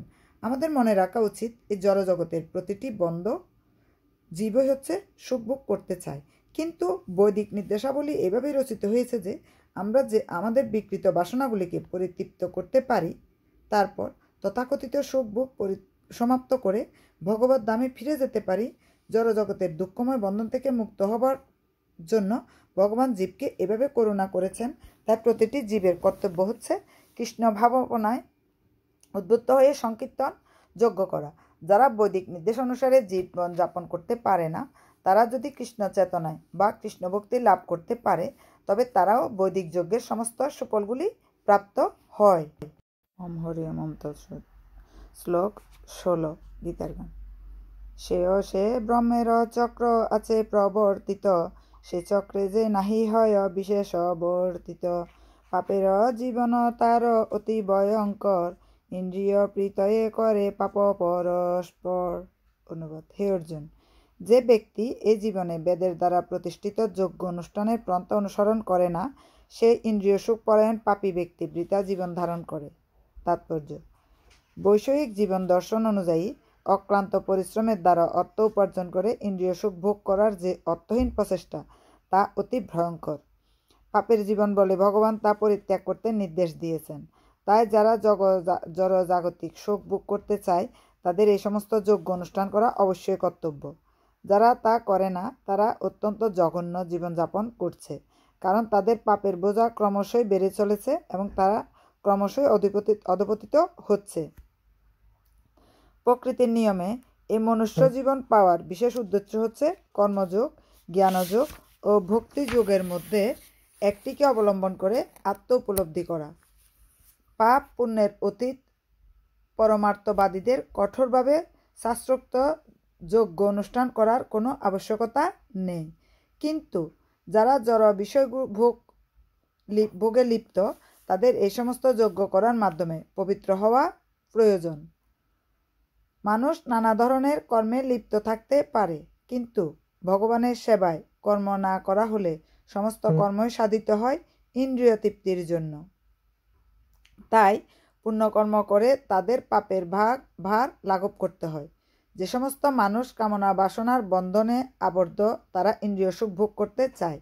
ভগবান শ্রীকৃষ্ণ তাই তাদের জন্য যজ্ঞের প্রবর্তন করেছেন, যাতে তারা তাদের আকাঙ্ক্ষিত ইন্দ্রিয় সুখ ভোগ করতে পারে, অথচ সে কর্মফলের বন্ধনে আবদ্ধ না হয়ে পড়ে। এই জগতের উন্নতি আমাদের প্রচেষ্টার উপর নির্ভর করে না, তা নির্ভর করে অলক্ষ্যে ভগবানের ব্যবস্থাপনা অর্থাৎ তার আজ্ঞাবাহক দেবদেবীর উপর। তাই বেদের নির্দেশ অনুসারে যজ্ঞ করে দেবদেবীদের তুষ্ট করা হলে পৃথিবীর সর্বাঙ্গীন উন্নতি সাধিত হয়।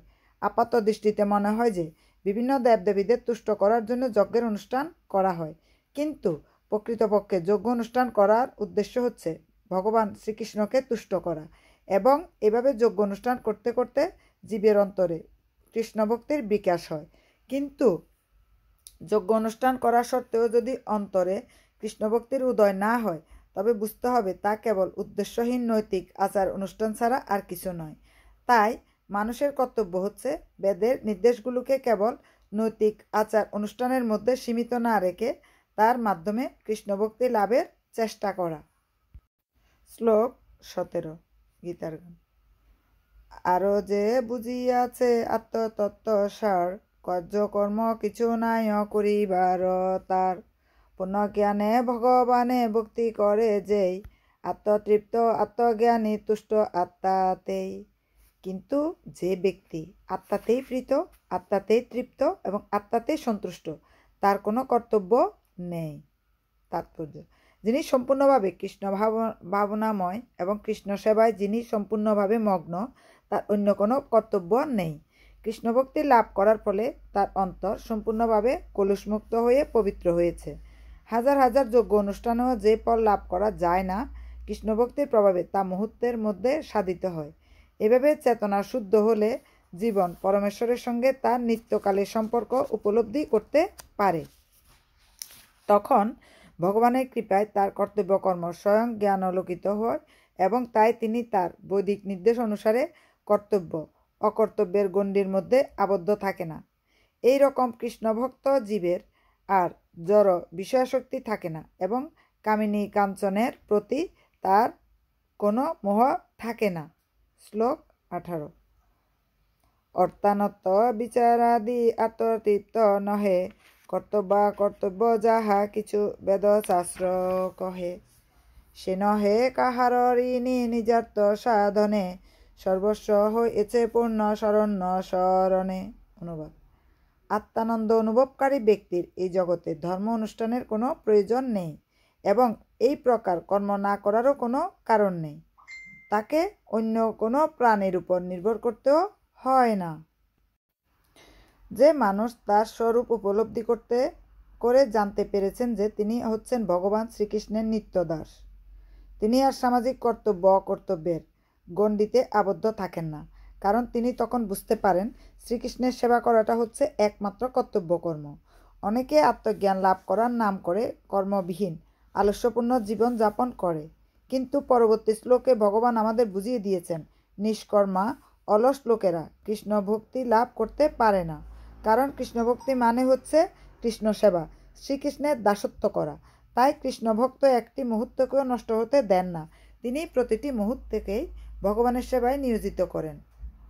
অন্যান্য দেবদেবীদের পূজা করাটাও কর্তব্য বলে ভগবানের ভক্ত মনে করেন না, কারণ তিনি জানেন কেবল ভগবানের সেবা করলেই সকলের সেবা করা হয়। শ্লোক 19 গীতার গান। অতএব অনাসক্ত হয়ে কার্য কর, যুক্ত বৈরাগ্য সেই তাতে হও ধীর, অনাসক্ত কার্য করে পরম পদেতে, যোগ্য হয় ক্রমে ক্রমে সে পদ লোভিতে। অনুবাদ। অতএব কর্মফলের প্রতি আসক্তি রহিত হয়ে কর্তব্য কর্ম সম্পাদন করো। অনাসক্ত হয়ে কর্ম করার ফলেই মানুষ পরতত্ত্বকে লাভ করতে পারে। নির্বিশেষবাদী জ্ঞানী মুক্তি চান, কিন্তু ভক্ত কেবল পরম পুরুষ ভগবানকে চান। তাই সদ্গুরুর তত্ত্বাবধান যখন কেউ ভগবানের সেবা করেন, তখন মানব জীবনের পরম উদ্দেশ্য সাধিত হয়। কুরুক্ষেত্রের যুদ্ধে ভগবান শ্রীকৃষ্ণ অর্জুনকে যুদ্ধ করতে বললেন, কারণ সেটি ছিল তার ইচ্ছা। সৎকর্ম করে অহিংসা ব্রত পালন করে ভালো মানুষ হওয়াটাই স্বার্থপর কর্ম, কিন্তু সৎ অসৎ ভালো মন্দ ইচ্ছা অনিচ্ছার বিচার না করে ভগবানের ইচ্ছা অনুসারে কর্ম করাটাই হচ্ছে বৈরাগ্য। এটি হচ্ছে সর্বশ্রেষ্ঠ কর্ম। ভগবান নিজে সেই উপদেশ দিয়ে গেছেন। বৈদিক আচার অনুষ্ঠান যাগযজ্ঞ করার উদ্দেশ্য হচ্ছে ইন্দ্রিয় উপভোগজনিত অসৎকর্মের সুফল থেকে মুক্ত হওয়া, কিন্তু ভগবানের সেবায় যে কর্ম সাধিত হয় তা অপ্রাকৃত কর্ম এবং তা শুভ ও অশুভ কর্মবন্ধনের অতীত। কৃষ্ণভক্ত যখন কোনো কর্ম করেন তিনি তা ফল ভোগ করার জন্য করেন না, তিনি করেন কেবল শ্রীকৃষ্ণের সেবা করার জন্য। ভগবানের সেবা করার জন্য তিনি সব রকম কর্ম করেন, কিন্তু সেই সমস্ত কর্ম থেকে তিনি সম্পূর্ণ নিস্পৃহ থাকেন। শ্লোক 20। জনকাদি মহাজন কর্মসাধ্য করি, সিদ্ধি লাভ করেছিল আপনি আচরি। তুমিও সেরূপ কর লোক শিক্ষা লাগি, লাভ নাই কিছু মাত্র মর্কট বৈরাগী। জনক আদি রাজারাও কর্ম দ্বারাই সংসিদ্ধি প্রাপ্ত হয়েছিলেন।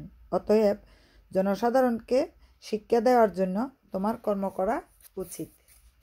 জনক রাজা আদি মহাজনেরা ছিলেন ভগবত তত্ত্বজ্ঞানী, তাই বেদের নির্দেশ অনুসারে নানা রকম যাগযজ্ঞ করার কোনো বাধ্যবাধকতা তাদের ছিল না, কিন্তু তা সত্ত্বেও লোকশিক্ষার জন্য তারা পুঙ্খানুপুঙ্খভাবে সমস্ত বৈদিক আচার অনুষ্ঠান করতেন। জনক রাজা ছিলেন সীতাদেবীর পিতা এবং শ্রীরামচন্দ্রের শ্বশুর। ভগবানের অতি অন্তরঙ্গ ভক্ত হওয়ার ফলে তিনি চিম্মস্তরে অধিষ্ঠিত ছিলেন, কিন্তু যেহেতু তিনি মিথিলার রাজা ছিলেন, তাই তার প্রজাদের শিক্ষা দেওয়ার জন্য তিনি শাস্ত্রোক্ত কর্মের অনুষ্ঠান করেছিলেন। তেমনি ভগবান শ্রীকৃষ্ণ এবং তার চিরন্তন সখা অর্জুনের পক্ষে কুরুক্ষেত্রে যুদ্ধ করার কোনো দরকার ছিল না, কিন্তু সদুপদেশ ব্যর্থ হলে হিংসা অবলম্বনের প্রয়োজন আছে, এই কথা সাধারণ মানুষকে বোঝাবার জন্যই তারা যুদ্ধে নেমেছিলেন। কুরুক্ষেত্রের যুদ্ধের আগে শান্তি স্থাপন করার জন্য নানাভাবে চেষ্টা করা হয়েছিল, এমনকি ভগবান শ্রীকৃষ্ণ নিজেও বহু চেষ্টা করেছিলেন, কিন্তু দুরাত্মারা যুদ্ধ করতে বদ্ধপরিকর। এই রকম অবস্থায় যথার্থ কারণে হিংসার আশ্রয় নিয়ে তাদের উপযুক্ত শিক্ষা দেওয়াটা অবশ্যই কর্তব্য। যদিও কৃষ্ণ ভাবনাময় ভগবত ভক্তের জড় জগতের প্রতি কোনো রকম নিস্পৃহা নেই, কিন্তু তবুও তিনি সাধারণ মানুষকে শিক্ষা দেওয়ার জন্য কর্তব্য কর্মগুলি সম্পাদন করেন। অভিন্ন কৃষ্ণ ভক্ত এমনভাবে কর্ম করেন যাতে সকলে তার অনুগামী হয়ে ভগবত ভক্তি লাভ করতে পারে। সে কথা পরবর্তী শ্লোকে বলা হয়েছে। শ্লোক 21। শ্রেষ্ঠ ব্যক্তি যাহা করে লোকের আদর্শ, ইতর জনতা যাহা করে হয় হর্ষ। শ্রেষ্ঠ ব্যক্তি যাহা কিছু প্রামাণ্য স্বীকারে, তাহাই অস্বীকার্য হয় প্রতি ঘরে ঘরে। শ্রেষ্ঠ ব্যক্তি যেভাবে আচরণ করেন সাধারণ মানুষেরা তার অনুসরণ করে। তিনি যা প্রমাণ করে স্বীকার করেন সমগ্র পৃথিবী তারই অনুসরণ করে। তাৎপর্য: সাধারণ মানুষদের এমনই একজন নেতার প্রয়োজন হয় যিনি নিজের আচরণের মাধ্যমে তাদেরকে শিক্ষা দিতে পারেন। যে নেতা নিজেই ধূমপানের প্রতি আসক্ত, তিনি জনসাধারণকে ধূমপান থেকে বিরত হতে শিক্ষা দিতে পারেন না। শ্রী চৈতন্য মহাপ্রভু বলেছেন, শিক্ষা দেওয়া শুরু করার আগে থেকে শিক্ষকদের সঠিকভাবে আচরণ করা উচিত। এভাবে যিনি শিক্ষা দেন তাকে বলা হয় আচার্য, অর্থাৎ আদর্শ শিক্ষক। তাই জনসাধারণকে শিক্ষা দিতে হলে শিক্ষককে অবশ্যই শাস্ত্রের আদর্শ অনুসরণ করে চলতে হয়। কেউ যদি শাস্ত্র বহির্ভূত মন গড়া কথা শিক্ষা দিয়ে শিক্ষক হতে চায়, তাতে কোনো লাভ হয় না, বরং ক্ষতি হয়। মনুসংহিতা ও এ ধরনের শাস্ত্রে ভগবান নিকুত সমাজ ব্যবস্থা গড়ে তোলার শিক্ষা দিয়ে গেছেন এবং এই সমস্ত শাস্ত্রের নির্দেশ অনুসারে সমাজকে গড়ে তোলাই হচ্ছে মানুষের কর্তব্য। এভাবে নেতাদের শিক্ষা এই ধরনের আদর্শ শাস্ত্র অনুযায়ী হওয়া উচিত। যিনি নিজের উন্নতি কামনা করেন তার আদর্শ নীতি অনুসরণ করা উচিত, যা মহান আচার্যের অনুশীলন করে থাকেন। শ্রীমদ্ ভাগবত গীতায় বলা হয়েছে, পূর্ববর্তন মহাজনদের পদাঙ্ক অনুসরণ করে জীবন যাপন করা উচিত, তাহলে পারমাত্মিক জীবন উন্নতি লাভ করা যায়। রাজা, রাষ্ট্রপ্রধান, পিতা ও শিক্ষক হচ্ছেন স্বাভাবিকভাবে নিরীহ জনগণের পথপ্রদর্শক। সাধারণকে পরিচালনা করার মহৎ দায়িত্ব তাদের উপর ন্যস্ত। তাই তাদের উচিত শাস্ত্রের বাণী উপলব্ধি করে শাস্ত্রের নির্দেশ অনুসারে জনসাধারণকে পরিচালিত করা, এই আদর্শ গড়ে তোলা। এটি কোনো কঠিন কাজ নয়, কিন্তু এর ফলে যে সমাজ গড়ে উঠবে তাতে প্রতিটি মানুষের জীবন সার্থক হবে। শ্লোক 22। আমার কর্তব্য নাই ত্রিভুবন মাঝে, পার্থ তুমি জানো কেবা সমতুল্য আছে। পার্থব্য বলিয়া কিছু কথা নাহি মোর, তথাপি দেহ কহ আমি কর্তব্যে বিবর। হে পার্থ, এ ত্রিজগতে আমার কিছুই কর্তব্য নেই, আমার অপ্রাপ্ত কিছুই নেই এবং প্রাপ্তব্য কিছু নেই, তবু আমি কর্মে ব্যপ্ত আছি। তাৎপর্য: ভগবান হচ্ছেন ঈশ্বরদের পরম ঈশ্বর এবং দেবতাদের পরম দেবতা। সকলেই তার নিয়ন্ত্রণাধীন। তিনি সকলকে ভিন্ন ভিন্ন শক্তি দান করেন। তারা কেউ পরমেশ্বর নয়। যিনি সমস্ত দেবতাদের পূজ্য এবং তিনি হচ্ছেন সমস্ত পতিদের পরমপতি। তিনি হচ্ছেন এই জড়জগতের সমস্ত অধিপতি এবং নিয়ন্তার অতীত, সকলের পূজ্য। তার থেকে বড় আর কিছুই নেই। তিনি হচ্ছেন সর্বকারণের পরম কারণ। তার দেহ সাধারণ জীবের মতো নয়। তার দেহ এবং তার আত্মার মধ্যে কোনো পার্থক্য নেই। তিনি হচ্ছেন পূর্ণ। তার ইন্দ্রিয়গুলি অপ্রাকৃত। তার প্রতিটি ইন্দ্রিয় যে কোনো ইন্দ্রিয়ের কর্ম সাধন করতে পারে। তাই তার থেকে মহৎ আর কেউ নেই। তার সমকক্ষ কেউ নেই। তার শক্তি অসীম ও বহুমুখী। তাই তার সমস্ত কর্ম স্বাভাবিকভাবে সাধিত হয়ে যায়। ভগবান শ্রীকৃষ্ণ হচ্ছেন সমস্ত ঐশ্বর্যের অধীশ্বর এবং তিনি হচ্ছেন পরম তত্ত্ব। তাই তার কোনো কর্তব্য নেই। কর্মের ফল যাদের ভোগ করতে হয় তাদের জন্যই কর্তব্য কর্ম করার নির্দেশ দেওয়া আছে। কিন্তু এই ত্রিভুবনে যার কোনো কিছুই কাম্য নেই, তার কোনো কর্তব্য কর্ম নেই। কিন্তু তা সত্ত্বেও ভগবান কুরুক্ষেত্রের যুদ্ধক্ষেত্রে উপস্থিত থেকে দুষ্টের দমন আর সৃষ্টির পালন করেছেন, কেননা দুর্বলদের রক্ষা করা ক্ষত্রিয়ের কর্তব্য। যদিও তিনি শাস্ত্রের বিধিনিষেধের অতীত, কিন্তু তবুও তিনি শাস্ত্রের নির্দেশ লঙ্ঘন করেন না। গান। শ্লোক 23। আমি যদি কর্মত্যাজী অতীন্দ্রিয় হয়ে, মম বর্ত সবে অনুগমন করয়ে। অনুবাদ: হে পার্থ, আমি যদি অনলস হয়ে কর্তব্য কর্মে প্রবৃত্ত না হই, তবে আমার অনুবর্তী হয়ে সমস্ত মানুষই কর্মত্যাগ করবে। তাৎপর্য: পারমার্থিক উন্নতি লাভের জন্য সুশৃঙ্খল সমাজ ব্যবস্থা গড়ে তুলতে হয় এবং এইভাবে সমাজকে গড়ে তোলবার জন্য প্রতিটি সভ্য মানুষকে নিয়ম ও শৃঙ্খলা অনুসরণ করে সুসংযত জীবনযাপন করতে হয়। এই সমস্ত নিয়ম কানুনের বিধিনিষেধের কেবল বদ্ধজীবদের জন্য, ভগবানের জন্য নয়। যেহেতু তিনি ধর্মনীতি প্রবর্তনের জন্য অবতরণ করেছিলেন, তাই তিনি শাস্ত্র নির্দেশিত সমস্ত বিধির অনুষ্ঠান করেছিলেন। ভগবান এখানে বলেছেন, যদি তিনি এই সমস্ত বিধিনিষেধের আচরণ না করেন, তবে তার পদাঙ্ক অনুসরণ করে সকলে যথেচ্ছাচারী হয়ে উঠবে। শ্রীমদ্ ভাগবত থেকে আমরা জানতে পারি, এই পৃথিবীতে অবস্থান করার সময় ভগবান শ্রীকৃষ্ণ ঘরে বাইরে সর্বত্র গৃহস্থিত সমস্ত ধর্মীয় অনুষ্ঠান করেছিলেন। শ্লোক 24। ফল এই হবে সবার উচ্ছন্ন যাবে, আমার দূষিত পথ দেখার অভাবে। বিধি আর কিছু নাহি দ্রবেশ ধরা তলে, বিনষ্ট হইবে এই প্রজারা সকলে। আমি যদি কর্ম না করি তাহলে এই সমস্ত লোক উচ্ছন্ন হবে। আমি বর্ণসংকর সৃষ্টির কারণ হব এবং তার ফলে আমার দ্বারা সমস্ত প্রজা বিনষ্ট হবে। বর্ণসংকর হবার ফলে অবাঞ্ছিত মানুষের সমাজ ভরে উঠবে এবং তার ফলে সমাজের শান্তি ও শৃঙ্খলা ব্যাহত হবে। এই ধরনের সামাজিক উপদ্রব রোধ করবার জন্য শাস্ত্রে নানা রকমের বিধিনিষেধের নির্দেশ দেওয়া আছে, যা অনুসরণ করার ফলে মানুষ স্বাভাবিকভাবেই শান্তিপ্রিয় এবং সুস্থ মনোভাবাপন্ন হয়ে ভগবত ভক্তি লাভ করতে পারে। ভগবান যখন এই পৃথিবীতে অবতরণ করেন তখন তিনি জীবের সর্বাঙ্গীন মঙ্গল সাধনের জন্য এই সমস্ত শাস্ত্রীয় বিধিনিষেধের তাৎপর্য ও তাদের একান্ত প্রয়োজনীয়তার কথা মানুষকে বুঝিয়ে দেন। ভগবান হচ্ছেন সমস্ত জগতের পিতা। তাই জীব যদি বিপদগামী হয়ে পথভ্রষ্ট হয়, পক্ষান্তরে ভগবান হয়ে তার জন্য দায়ী হন। তাই মানুষ যখন শাস্ত্রের অনুশাসন না মেনে যথোচ্ছ্বাসার করতে শুরু করে, তখন ভগবান নিজে অবতরণ করে পুনরায় সমাজের শান্তি ও শৃঙ্খলা প্রতিষ্ঠা করেন। তেমনি আমাদের মনে রাখতে হবে, ভগবানের পদাঙ্ক অনুসরণ করাই আমাদের কর্তব্য। ভগবানকে অনুসরণ করা কোনো অবস্থাতে আমাদের উচিত নয়, অনুকরণ করা কখনোই উচিত নয়। অনুসরণ করা এবং অনুকরণ করা এটা এক পর্যায়ভুক্ত নয়, দুইটাই ভিন্ন। ভগবান তার শৈশবে গোবর্ধন পর্বত তুলে ধরেছিলেন, কিন্তু তাকে অনুকরণ করে আমরা গোবর্ধন পর্বত তুলতে পারি না। কোনো মানুষের পক্ষে তা করা সম্ভব নয়। ভগবানের সমস্ত লীলাই অসাধারণ। তার লীলা অনুসরণ করে ভগবান হওয়ার চেষ্টা করা মূর্খতার নামান্তর। তাই আমাদের কর্তব্য হচ্ছে তাকে অনুসরণ করে আমাদের জীবনের প্রকৃত উদ্দেশ্য খুঁজে পাওয়া। কোনো অবস্থাতে তার অস্বাভাবিক লীলার অনুকরণ করা আমাদের কর্তব্য নয়।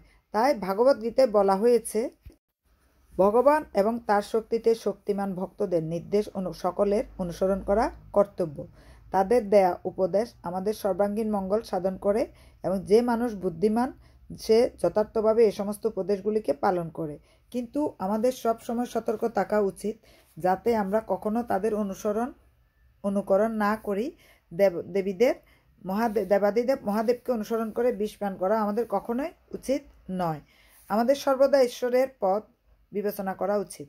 অথবা যারা অসীম ক্ষমতাশালী চন্দ্র ও সূর্যের গতি প্রকৃত রূপে পক্ষে নিয়ন্ত্রণ করতে পারে, এই প্রকার শক্তি ছাড়া কারো অসাধারণ শক্তিসম্পন্ন ঈশ্বরদের অনুকরণ করা উচিত নয়। আমাদের কর্তব্য হচ্ছে তাদের অনুসরণ করা।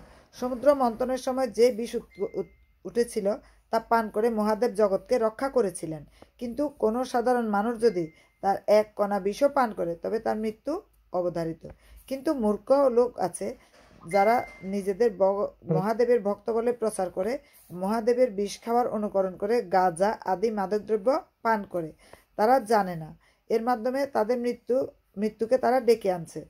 তেমনি কিছু ভণ্ড কৃষ্ণভক্ত দেখা যায় যারা নিজেদের ইন্দ্রিয় তৃপ্তি করবার জন্য ভগবানের প্রতি অন্তরঙ্গ লীলা রাসলীলার অনুকরণ করে। তারা ভেবেও দেখে না ভগবানের মতো গোবর্ধন পর্বত তোলবার ক্ষমতা তাদের নেই। তাই শক্তিমানকে অনুকরণ না করে তাকে অনুসরণ করা আমাদের কর্তব্য।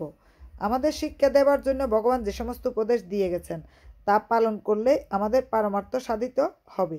কিন্তু তা না করে যদি আমরা নিজেরাই ভগবান সাজতে চাই তাহলে আমাদের অধঃপতন অবধারিত। আজকের জগতে বহু অবতারের দেখা মেলে। লোক ঠকানোর জন্য তা অনেক ভণ্ড নিজেদের ভগবানের অবতার বলে প্রচার করে, কিন্তু সর্বশক্তিমান ভগবানের শক্তিমত্তার কোনো চিহ্নই তাদের মধ্যে দেখা যায় না।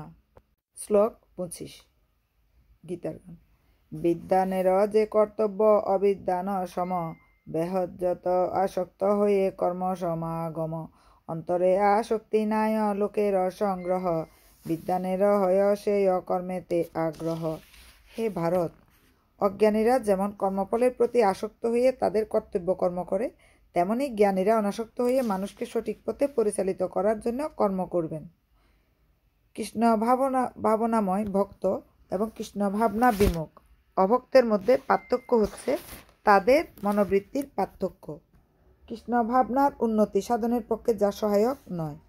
কৃষ্ণ ভাবনাময় ভক্ত সেই সমস্ত কর্ম করেন না অবিদ্যার অন্ধকারে আচ্ছন্ন মায়ামুগ্ধ জীবের কর্ম এবং কৃষ্ণ ভাবনাময় মানুষের কর্মকে অনেক সময় আপাত দৃষ্টিতে একই রকম বলে মনে করা হয়। কিন্তু মায়াচ্ছন্ন মূর্খ মানুষ তার সমস্ত কর্ম করে নিজের ইন্দ্রিয় তৃপ্তি করার জন্য, কিন্তু কৃষ্ণ ভাবনাময় মানুষ তার কর্ম করে শ্রীকৃষ্ণের তৃপ্তি সাধন করবার জন্য। তাই মানব সমাজ কৃষ্ণ ভাবনাময় মানুষের অত্যন্ত প্রয়োজন, কেননা তারাই মানুষকে জীবনের প্রকৃত গন্তব্যস্থলের দিকে পরিচালিত করতে পারেন। কর্মবন্ধনে আবদ্ধ হয়ে জীব জন্ম মৃত্যু জরা ব্যাধির চক্রে পাক খাচ্ছেন। সে কর্মকে কিভাবে শ্রীকৃষ্ণের শ্রীচরণে অর্পণ করা যায় তা কেবল তারাই শেখাতে পারেন। শ্লোক ২৬। বুদ্ধিভেদ নাহি করি মূঢ় কর্মীদের, অজ্ঞানী যে হয় তারা তাই হেরফের। তাই সে সাজাতে হবে সর্বকর্ম মাঝে, আপনি আচরি সব অবিদ্যার সাজে। জ্ঞানবান ব্যক্তিরা কর্মাসক্ত জ্ঞানহীন ব্যক্তিদের বুদ্ধি বিভ্রান্ত করবেন না, বরং তারা ভক্তিযুক্ত চিত্তে সমস্ত কর্ম অনুষ্ঠান করে জ্ঞানহীন ব্যক্তিদের কর্মে প্রবৃত্ত করবেন। তাৎপর্য: সেটি হচ্ছে বেদের শেষ কথা। বেদের সমস্ত আচার অনুষ্ঠান, যাগযজ্ঞ আদি এমনকি জড় কার্যকলাপের সমস্ত নির্দেশাদির একমাত্র উদ্দেশ্য হচ্ছে ভগবান শ্রীকৃষ্ণকে জানা। যেহেতু বদ্ধ জীবেরা তাদের জড় ইন্দ্রিয় তৃপ্তির অতীত কোনো কিছু জানেন না, তাই তারা সেই উদ্দেশ্যে বেদ অধ্যয়ন করে। কিন্তু বৈদিক আচার অনুষ্ঠানের বিধিনিষেধের দ্বারা নিয়ন্ত্রিত হয়ে সকাম কর্ম ও ইন্দ্রিয় তর্পণের মাধ্যমে মানুষ ক্রমান্বয়ে কৃষ্ণ ভাবনায় উন্নীত হয়। তাই কৃষ্ণ তত্ত্ববেত্তা, কৃষ্ণভক্ত কখনোই অপরের কার্যকলাপ ও বিশ্বাসে বাধা দেন না। তিনি তার কার্যকলাপের মাধ্যমে শিক্ষা দেন কিভাবে সমস্ত কর্মের ফল শ্রীকৃষ্ণের সেবায় উৎসর্গ করা যেতে পারে। অভিজ্ঞ কৃষ্ণ ভাবনাময় ভক্ত এমনভাবে আচরণ করেন যার ফলে ইন্দ্রিয় তর্পণে রত দেহাত্ম বুদ্ধিসম্পন্ন অজ্ঞ লোকেরাও উপলব্ধি করতে পারে তাদের কি করা উচিত, কি করা কর্তব্য। যদিও কৃষ্ণ ভাবনাহীন অজ্ঞ লোকদের কাজে বাধা দেওয়া উচিত নয়, তবে অল্প উন্নতিপ্রাপ্ত কৃষ্ণভক্ত বৈদিক ধর্মানুষ্ঠানের বৃদ্ধির অপেক্ষা না করে সরাসরি শ্রীকৃষ্ণের সেবায় নিয়োজিত হতে পারে। এ ধরনের ভাগ্যবান লোকের পক্ষে বৈদিক আচার অনুষ্ঠানের আচরণ করার কোনো প্রয়োজনীয়তা থাকে না, কারণ শ্রীকৃষ্ণের সেবা করলে আর কোনো কিছুই করার প্রয়োজনীয়তা থাকে না। ভগবত তত্ত্ববেত্তা সদ্গুরুর নির্দেশ অনুসারে শ্রীকৃষ্ণের সেবা করলে সর্বকর্ম সাধিত হয়। শ্লোক ২৭। বিদ্যান মূর্খতে হয় এই মাত্রা ভেদ, প্রকৃতির বশ এক অন্য সে বিচ্ছেদ। প্রকৃতির গুণে বশ কার্য করি যায়, অহংকারে মত্ত হয়ে নিজে ব্যর্থ কর্তা হয়। আপনার পরিচয় প্রকৃতির মানে, দেহে আত্মবুদ্ধি করে সত্যের ধ্যানে। অসত্যের ধ্যান। অহংকারে মহাচ্ছন্ন জীব জরা প্রকৃতির ত্রিগুণ দ্বারা ক্রিয়মান সমস্ত কার্যকে স্বীয় কার্য বলে মনে করে, আমি কর্তা, এই রকম অভিমান করে। কৃষ্ণ ভাবনাময় ভক্ত ও দেহাত্ম বুদ্ধিসম্পন্ন বিষয়ী এদের দুজনের কর্মকে আপাতদৃষ্টিতে একই পর্যায়ভুক্ত বলে মনে করা হতে পারে, কিন্তু প্রকৃতপক্ষে তাদের মধ্যে এক অসীম ব্যবধান রয়েছে। যে দেহাত্ম বুদ্ধিসম্পন্ন সে অহংকারে মত্ত হয়ে নিজেকেই সব কিছুর কর্তা মনে করে। সে জানে না যে তার দেহের মাধ্যমে যে সমস্ত কর্ম সাধিত হচ্ছে তা সবই হচ্ছে প্রকৃতির পরিচালনায়, এবং এই প্রকৃতি পরিচালিত হচ্ছে ভগবানের নির্দেশ অনুসারে। জড়জাগতিক মানুষ বুঝতে পারে না যে সে সর্বতভাবে ভগবানের নিয়ন্ত্রণাধীন। অহংকারের প্রভাবে বিমূঢ় যে আত্মা, সে নিজেকে কর্তা বলে মনে করে ভাবে সে স্বাধীনভাবে কর্ম করে চলেছে, তাই সমস্ত কৃতিত্ব সে নিজেই গ্রহণ করে। এটি হচ্ছে অজ্ঞানতার লক্ষণ। সে জানে না যে স্থূল ও সূক্ষ্ম দেহটি পরম পুরুষোত্তম ভগবানের নির্দেশে জড়া প্রকৃতির সৃষ্টি, এবং সেই জন্য কৃষ্ণ ভাবনাময় অধিষ্ঠিত হয়ে তার দৈহিক ও মানসিক সমস্ত কাজে শ্রীকৃষ্ণের সেবায় নিয়োগ করতে হবে। দেহাত্ম বুদ্ধিসম্পন্ন মানুষ ভুলে যায় যে ভগবান হচ্ছেন ঋষিকেশ, অর্থাৎ তিনি হচ্ছেন সমস্ত ইন্দ্রিয়ের নিয়ন্তা। বহুকাল ধরে তার ইন্দ্রিয়গুলি অপব্যবহারের মাধ্যমে ইন্দ্রিয় সুখ ভোগ করার ফলে মানুষ বাস্তবিক পক্ষে অহংকারের দ্বারা বিমোহিত হয়ে পড়ে, এবং তারই ফলে সে ভগবান শ্রীকৃষ্ণের সঙ্গে তার নিত্য সম্পর্কের কথা ভুলে যায়। শ্লোক ২৮। গীতার গান। তত্ত্ববিত যে বিদ্যা ন বুঝে গুণ কর্ম, গুণ দ্বারা কার্য হয় জানে সার মর্ম। অতএব গুণ কার্য না করে সর্জন, প্রকৃতির গুণ কার্য আসক্ত না হন। হে মহাবাহ, তত্ত্বজ্ঞ ব্যক্তি ভগবত ভক্তি মুখী কর্ম ও সকাম কর্মের পার্থক্য ভালোভাবে অবগত হয়ে কখনো ইন্দ্রিয় সুখ ভোগাত্মক কার্যে প্রবৃত্ত হন না। তাৎপর্য: যিনি তত্ত্ববেত্তা তিনি পূর্ণ উপলব্ধি করেন যে জড়া প্রকৃতির সংস্রবে তিনি প্রতিনিয়ত বিব্রত হয়ে আছেন। তিনি জানেন যে তিনি হচ্ছেন পরম পুরুষোত্তম ভগবান শ্রীকৃষ্ণের অবিচ্ছেদ্য অংশ এবং এই জড়া প্রকৃতি তার প্রকৃত আলয় নয়। সচ্চিদানন্দময় ভগবানের অবিচ্ছেদ্য অংশরূপে তিনি তার প্রকৃত স্বরূপও জানেন। তিনি হৃদয়ঙ্গম করেছেন যে কোনো না কোনো কারণে তিনি দেহাত্ম বুদ্ধিতে আবদ্ধ হয়ে পড়েছেন। তার শুদ্ধ স্বরূপে তিনি হচ্ছেন ভগবানের নিত্য দাস এবং ভক্তি সহকারে ভগবান শ্রীকৃষ্ণের সেবায় সমস্ত কর্ম করাই হচ্ছে তার কর্তব্য। তাই তিনি কৃষ্ণ ভাবনাময় কার্যকলাপে নিজেকে সম্পূর্ণভাবে নিয়োজিত করেন এবং তার ফলে স্বভাবতই তিনি আনুষঙ্গিক ও অনিত্য জড়েন্দ্রিয়ের কার্যকলাপের প্রতি অনাসক্ত হয়ে পড়েন। তিনি জানেন যে ভগবানের ইচ্ছার ফলে তিনি জড়জগতে পতিত হয়েছেন। তাই এ দুঃখময় জড়জগতের কোনো দুঃখকে তিনি দুঃখ বলে মনে করেন না, পক্ষান্তরে তিনি তা ভগবানের আশীর্বাদ বলে মনে করেন।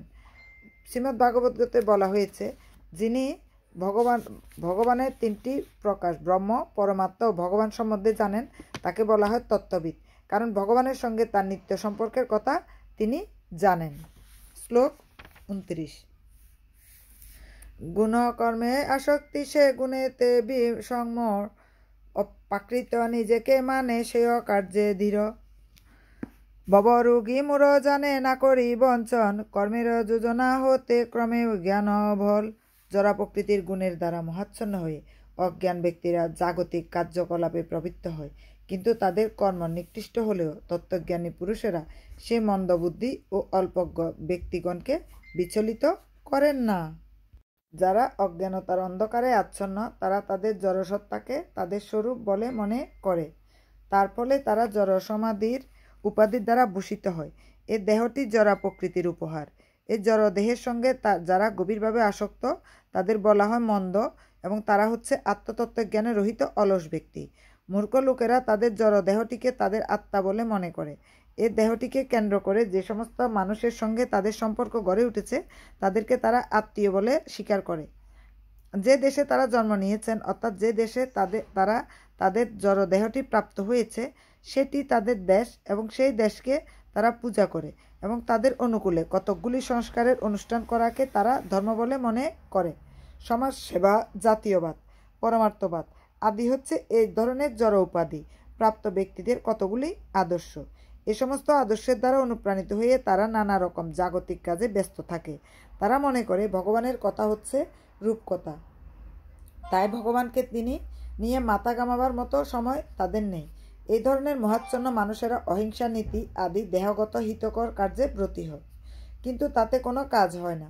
পারমাত্মিক জ্ঞান অর্জন করে যারা তাদের প্রকৃত স্বরূপ আত্মাকে জানতে পেরেছেন তারা এই সমস্ত দেহ সর্বস্ব মানুষদের কাজে কোনো রকম বাধা দেন না, পক্ষান্তরে তারা নিঃশব্দে তাদের পারমার্থিক কর্ম ভগবানের সেবা করে থাকেন। যারা অল্প বুদ্ধিসম্পন্ন তারা ভগবত ভক্তির মর্ম বুঝে না, তাই ভগবান শ্রীকৃষ্ণ উপদেশ দিয়েছেন তাদের মনে ভগবত ভক্তির সঞ্চার করার চেষ্টা করে অনর্থক সময় নষ্ট না করতে। কিন্তু ভগবানের ভক্তরা ভগবানের চাইতেও বেশি কৃপালু, তাই তারা নানা রকম দুঃখ কষ্ট সহ্য করে সমস্ত বিপদকে অগ্রাহ্য করে সকলের অন্তরে ভগবত ভক্তির সঞ্চার করতে চেষ্টা করেন, কারণ তারা জানেন যে মনুষ্য জন্ম লাভ করে ভগবত ভক্তি সাধন না করলে সে জন্ম সম্পূর্ণ বৃথা। শ্লোক 30। অতএব তুমি পার্থ ছাড় অভিমান, তোমার সমস্ত শক্তি কর মোরে দান।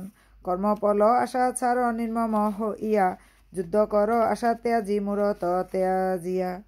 অতএব হে অর্জুন, আধ্যাত্ম চেতনা সম্পূর্ণ হয়ে তোমার সমস্ত কর্ম আমাকে সমর্পণ করো এবং মমতা শূন্য, নিষ্কাম ও লোকশূন্য হয়ে তুমি যুদ্ধ করো।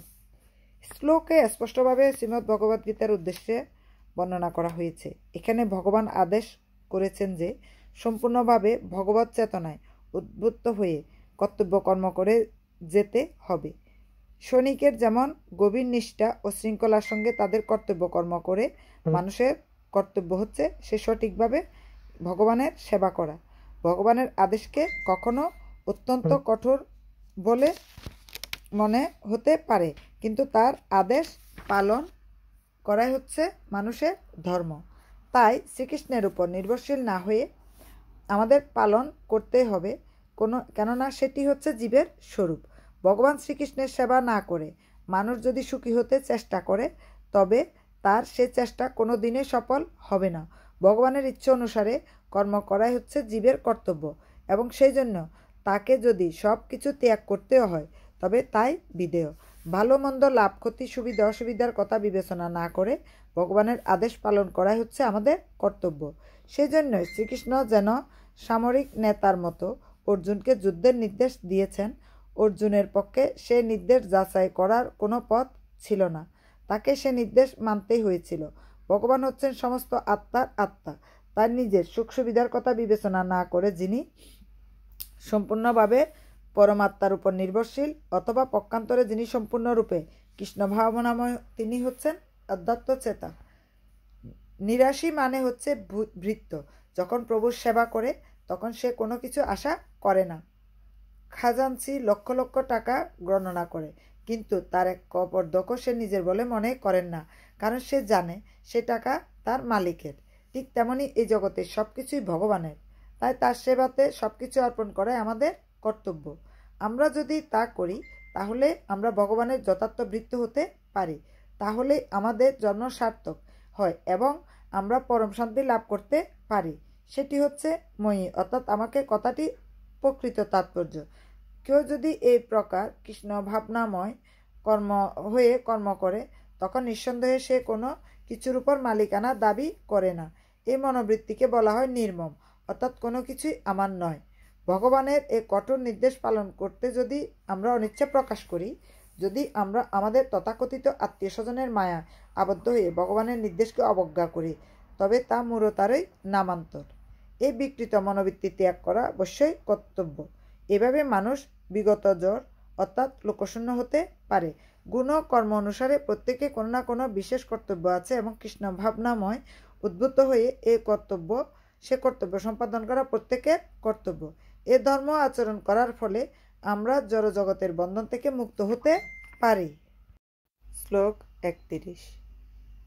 আমারও এমত কার্য অনুষ্ঠান করি, সর্বকর্ম করে শুধু বুঝিতেছি হরি। শ্রদ্ধাবান অমর ভক্ত অসুয়াবিহীন, কর্মফল মুক্ত হয় ভক্তিতে বিলীন। আমার নির্দেশ অনুসারে যে সমস্ত মানুষ তাদের কর্তব্য কর্ম অনুষ্ঠান করেন এবং যারা শ্রদ্ধাবান ও মাৎসর্য রহিত হয়ে এই উপদেশ অনুসরণ করেন, তারাও কর্মবন্ধন থেকে মুক্ত হয়। ভগবান শ্রীকৃষ্ণ অর্জুনকে যে আদেশ করেছেন তা বৈদিক জ্ঞানের সারমর্ম, তাই সন্দেহাতীতভাবে তা শাশ্বত সত্য। বেদ যেমন নিত্য শাশ্বত, কৃষ্ণ ভাবনার এই তত্ত্ব তেমন নিত্য শাশ্বত। ভগবানের প্রতি ঈর্ষান্বিত না হয়ে এই উপদেশের প্রতি সুদৃঢ় বিশ্বাস থাকা উচিত। তথাকথিত অনেক দার্শনিক ভগবদ্গীতায় ভাষ্য লিখেছেন, কিন্তু শ্রীকৃষ্ণের প্রতি তাদের বিশ্বাস নেই। তারা কোনো দিনও গীতার মর্ম উপলব্ধি করতে সক্ষম হবেন না এবং সকাম কর্মের বন্ধন থেকেও মুক্ত হতে পারবেন না।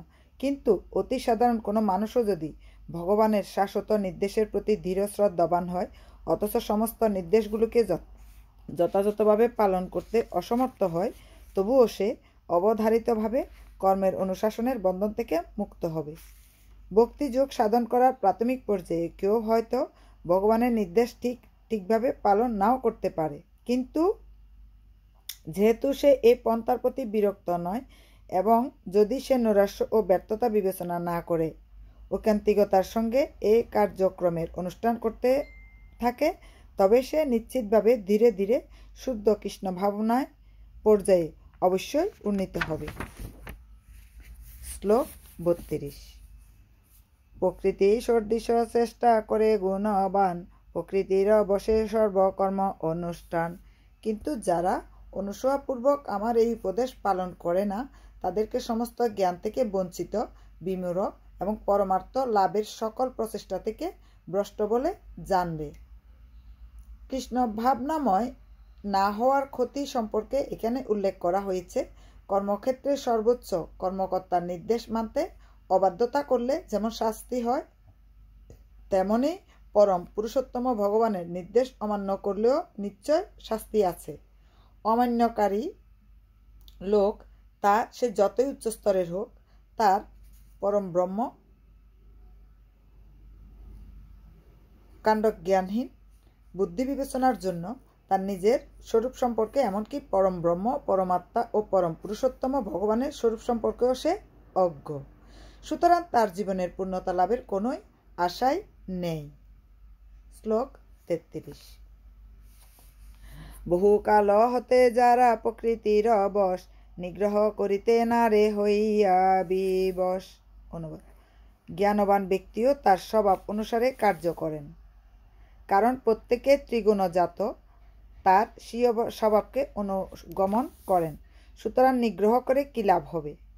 কৃষ্ণ ভাবনার অপ্রাকৃত স্তরে অধিষ্ঠিত না হতে পারলে জড়া প্রকৃতির গুণের প্রভাব থেকে মুক্ত হওয়া যায় না। ভগবদ্গীতার 7ম অধ্যায়ে ভগবান সেই কথা প্রতিপন্ন করেছেন।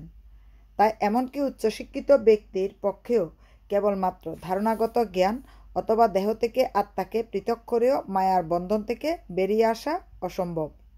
বহু তথাকথিত তত্ত্ববিদ আছে যারা ভগবত তত্ত্বদোষ লাভ করার অভিনয় করে, কিন্তু অন্তর তাদের সম্পূর্ণভাবে মায়ার দ্বারা আচ্ছন্ন। তারা সম্পূর্ণভাবে মায়ার গুণের দ্বারা আবদ্ধ। পুঁথিগত বিদ্যায় কেউ খুব পারদর্শী হতে পারে, কিন্তু বহুকাল ধরে মায়া জালে আবদ্ধ থাকার ফলে সে জড়বন্ধন থেকে মুক্ত হতে পারে না। জীব সে বন্ধন থেকে মুক্ত হতে পারে কেবলমাত্র কৃষ্ণ ভাবনার প্রভাবে, এবং এই কৃষ্ণ চেতনা থাকলে সংসার ধর্ম পালন করেও জড়বন্ধন থেকে মুক্ত হওয়া যায়। তাই ভগবত তত্ত্বজ্ঞান লাভ না করে হঠাৎ ঘর বাড়ি ছেড়ে তথাকথিত যোগী অথবা কৃত্রিম পরমাত্মাবাদী সেজে বসলে কোনো লাভ হয় না। তার থেকে বরং নিজ নিজ আশ্রমে অবস্থান করে কোনো তত্ত্ববেত্তার নির্দেশে কৃষ্ণ ভাবনামৃত লাভ করার চেষ্টা করা উচিত। এভাবে ভগবত তত্ত্বজ্ঞান লাভ করার ফলে মানুষ মায়ামুক্ত হতে পারে। শ্লোক 34। অতএব ইন্দ্রিয়ার্থে রাগদেশ ছাড়ি, বিষয়েতে রাগদেশ কিছু নাহি করি, তাহার বশেতে নিজে কবু না রহিবা, অনাসক্ত বিষয় এতে মাধবের সেবা। সমস্ত জীবই ইন্দ্রিয়গ্রাহ্য বস্তুতে আসক্তি অথবা বিরক্তি অনুভব করে, কিন্তু এভাবে ইন্দ্রিয় ও ইন্দ্রিয়ের বিষয়ের বশবর্তী হওয়া উচিত নয়, কারণ তা পারমাত্মিক প্রকৃতির পথে প্রতিবন্ধক। যাদের মনে কৃষ্ণ ভাবনার উদয় হয়েছে তাদের আর জড়জাগতিক ইন্দ্রিয় উপভোগের বাসনা থাকে না, কিন্তু যাদের চেতনা শুদ্ধ হয়নি তাদের কর্তব্য হচ্ছে শাস্ত্রের নির্দেশ অনুসারে জীবনযাপন করা। তাহলেই পরমার্থ সাধনের পথে অগ্রসর হওয়া যায়। উশৃঙ্খল জীবনযাপন করে বিষয়ভোগ করার ফলে মানুষ জড়বন্ধনে আবদ্ধ হয়ে পড়ে, কিন্তু শাস্ত্রের নির্দেশ অনুসারে জীবনযাপন করলে তার ইন্দ্রিয়গ্রাহ্য বিষয়ের দ্বারা আবদ্ধ হতে হয় না। যেমন যোনি সম্ভোগ করার বাসনা প্রতিবদ্ধ জীবাত্মার মধ্যেই থাকে, তাই শাস্ত্রে নির্দেশ দেওয়া হয়েছে বিবাহ করে দাম্পত্য জীবনযাপন করতে। বিবাহিত স্ত্রী ব্যতীত অন্য কোনো স্ত্রীলোকের সঙ্গে অবৈধ সঙ্গ করতে শাস্ত্রে নিষেধ করা হয়েছে, এবং অন্য সমস্ত স্ত্রীলোককে মাতৃজ্ঞানে শ্রদ্ধা করতে বলা হয়েছে। কিন্তু শাস্ত্রে এ সমস্ত নির্দেশ থাকা সত্ত্বেও মানুষ তা অনুসরণ করতে চায় না, ফলে সে জড়জগতের নাগপাশ থেকে মুক্ত হতে পারে না। এ ধরনের বিকৃত বাসনাগুলি দমন করতে হবে, তা না হলে সেগুলি আত্ম উপলব্ধির পথে দূরতিক্রম প্রতিবন্ধক হয়ে দাঁড়াবে। জড়দেহটি যতক্ষণ আছে ততক্ষণ তার প্রয়োজনীয়তাগুলিও মেটাতে হবে, কিন্তু তা করতে হবে শাস্ত্রের বিধিনিষেধ অনুসরণ করার মাধ্যমে। আর তা সত্ত্বেও আমাদের সতর্ক থাকতে হবে যাতে কোনো রকম দুর্ঘটনা না ঘটে। রাজপথে যেমন দুর্ঘটনা ঘটার সম্ভাবনা থাকে, তেমনি শাস্ত্রের বিধিনিষেধের দ্বারা নিয়ন্ত্রিত হওয়া সত্ত্বেও পথভ্রষ্ট হওয়ার সম্ভাবনা থাকে।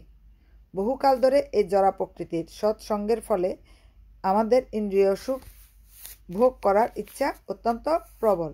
তাই নিয়ন্ত্রিত ইন্দ্রিয় সুখ ভোগ করলেও প্রতি পদক্ষেপে অধঃপতিত হওয়ার সম্ভাবনা থাকে। তাই নিয়ন্ত্রিত ইন্দ্রিয় উপভোগের আসক্তিও সর্বতোভাবে বর্জনীয়। ভগবান শ্রীকৃষ্ণকে ভালোবেসে তার সেবায় ব্রতী হলে অচিরেই আমরা জড়সুখ ভোগ করার বাসনা থেকে মুক্ত হতে পারি। তাই কোনো অবস্থাতেই ভগবানের সেবা থেকে বিরত হওয়া উচিত নয়। ইন্দ্রিয় সুখ বর্জন করার উদ্দেশ্য হচ্ছে কৃষ্ণ ভাবনামৃত লাভ করা, তাই কোনো অবস্থাতেই তা পরিত্যাগ করা উচিত নয়। শ্লোক 35 গীতার গান।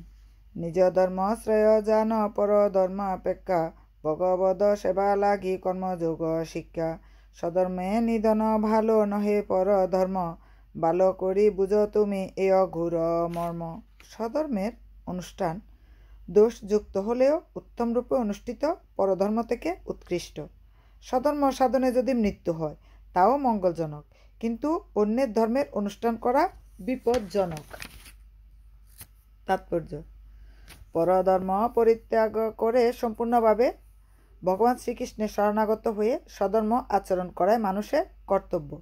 জড়া প্রকৃতির গুণ অনুসারে শাস্ত্র নির্দেশিত ধর্মাচরণগুলি মানুষের দেহমনের বৈশিষ্ট্য অনুযায়ী নির্ধারিত হয়েছে।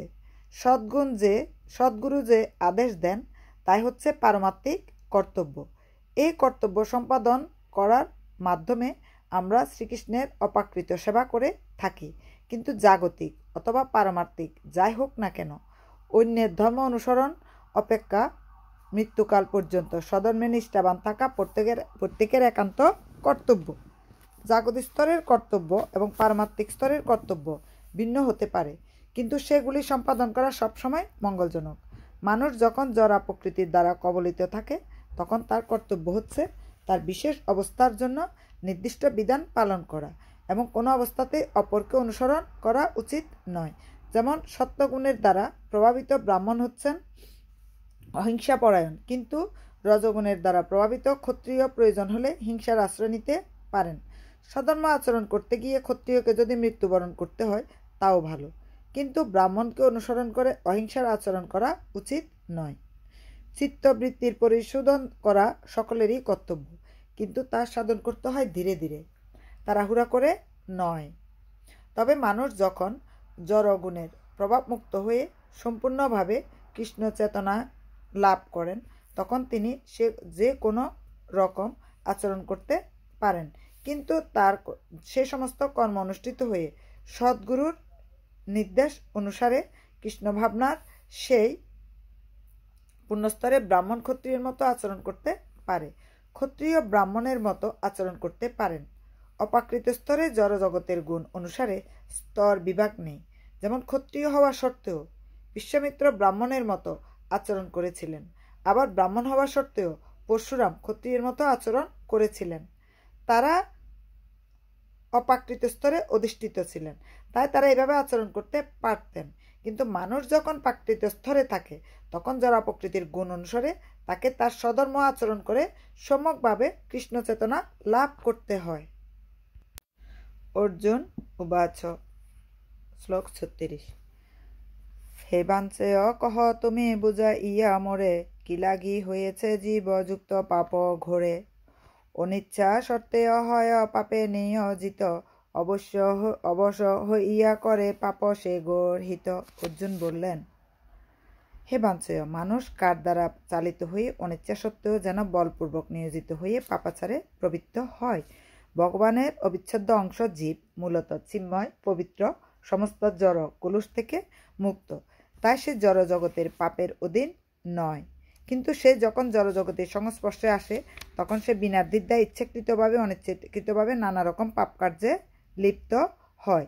তাই এখানে অর্জুন জীবের এই বিকৃত স্বভাব সম্পর্কে শ্রীকৃষ্ণের কাছে যে প্রশ্ন উত্থাপন করেছেন তা খুবই ন্যায়সঙ্গত।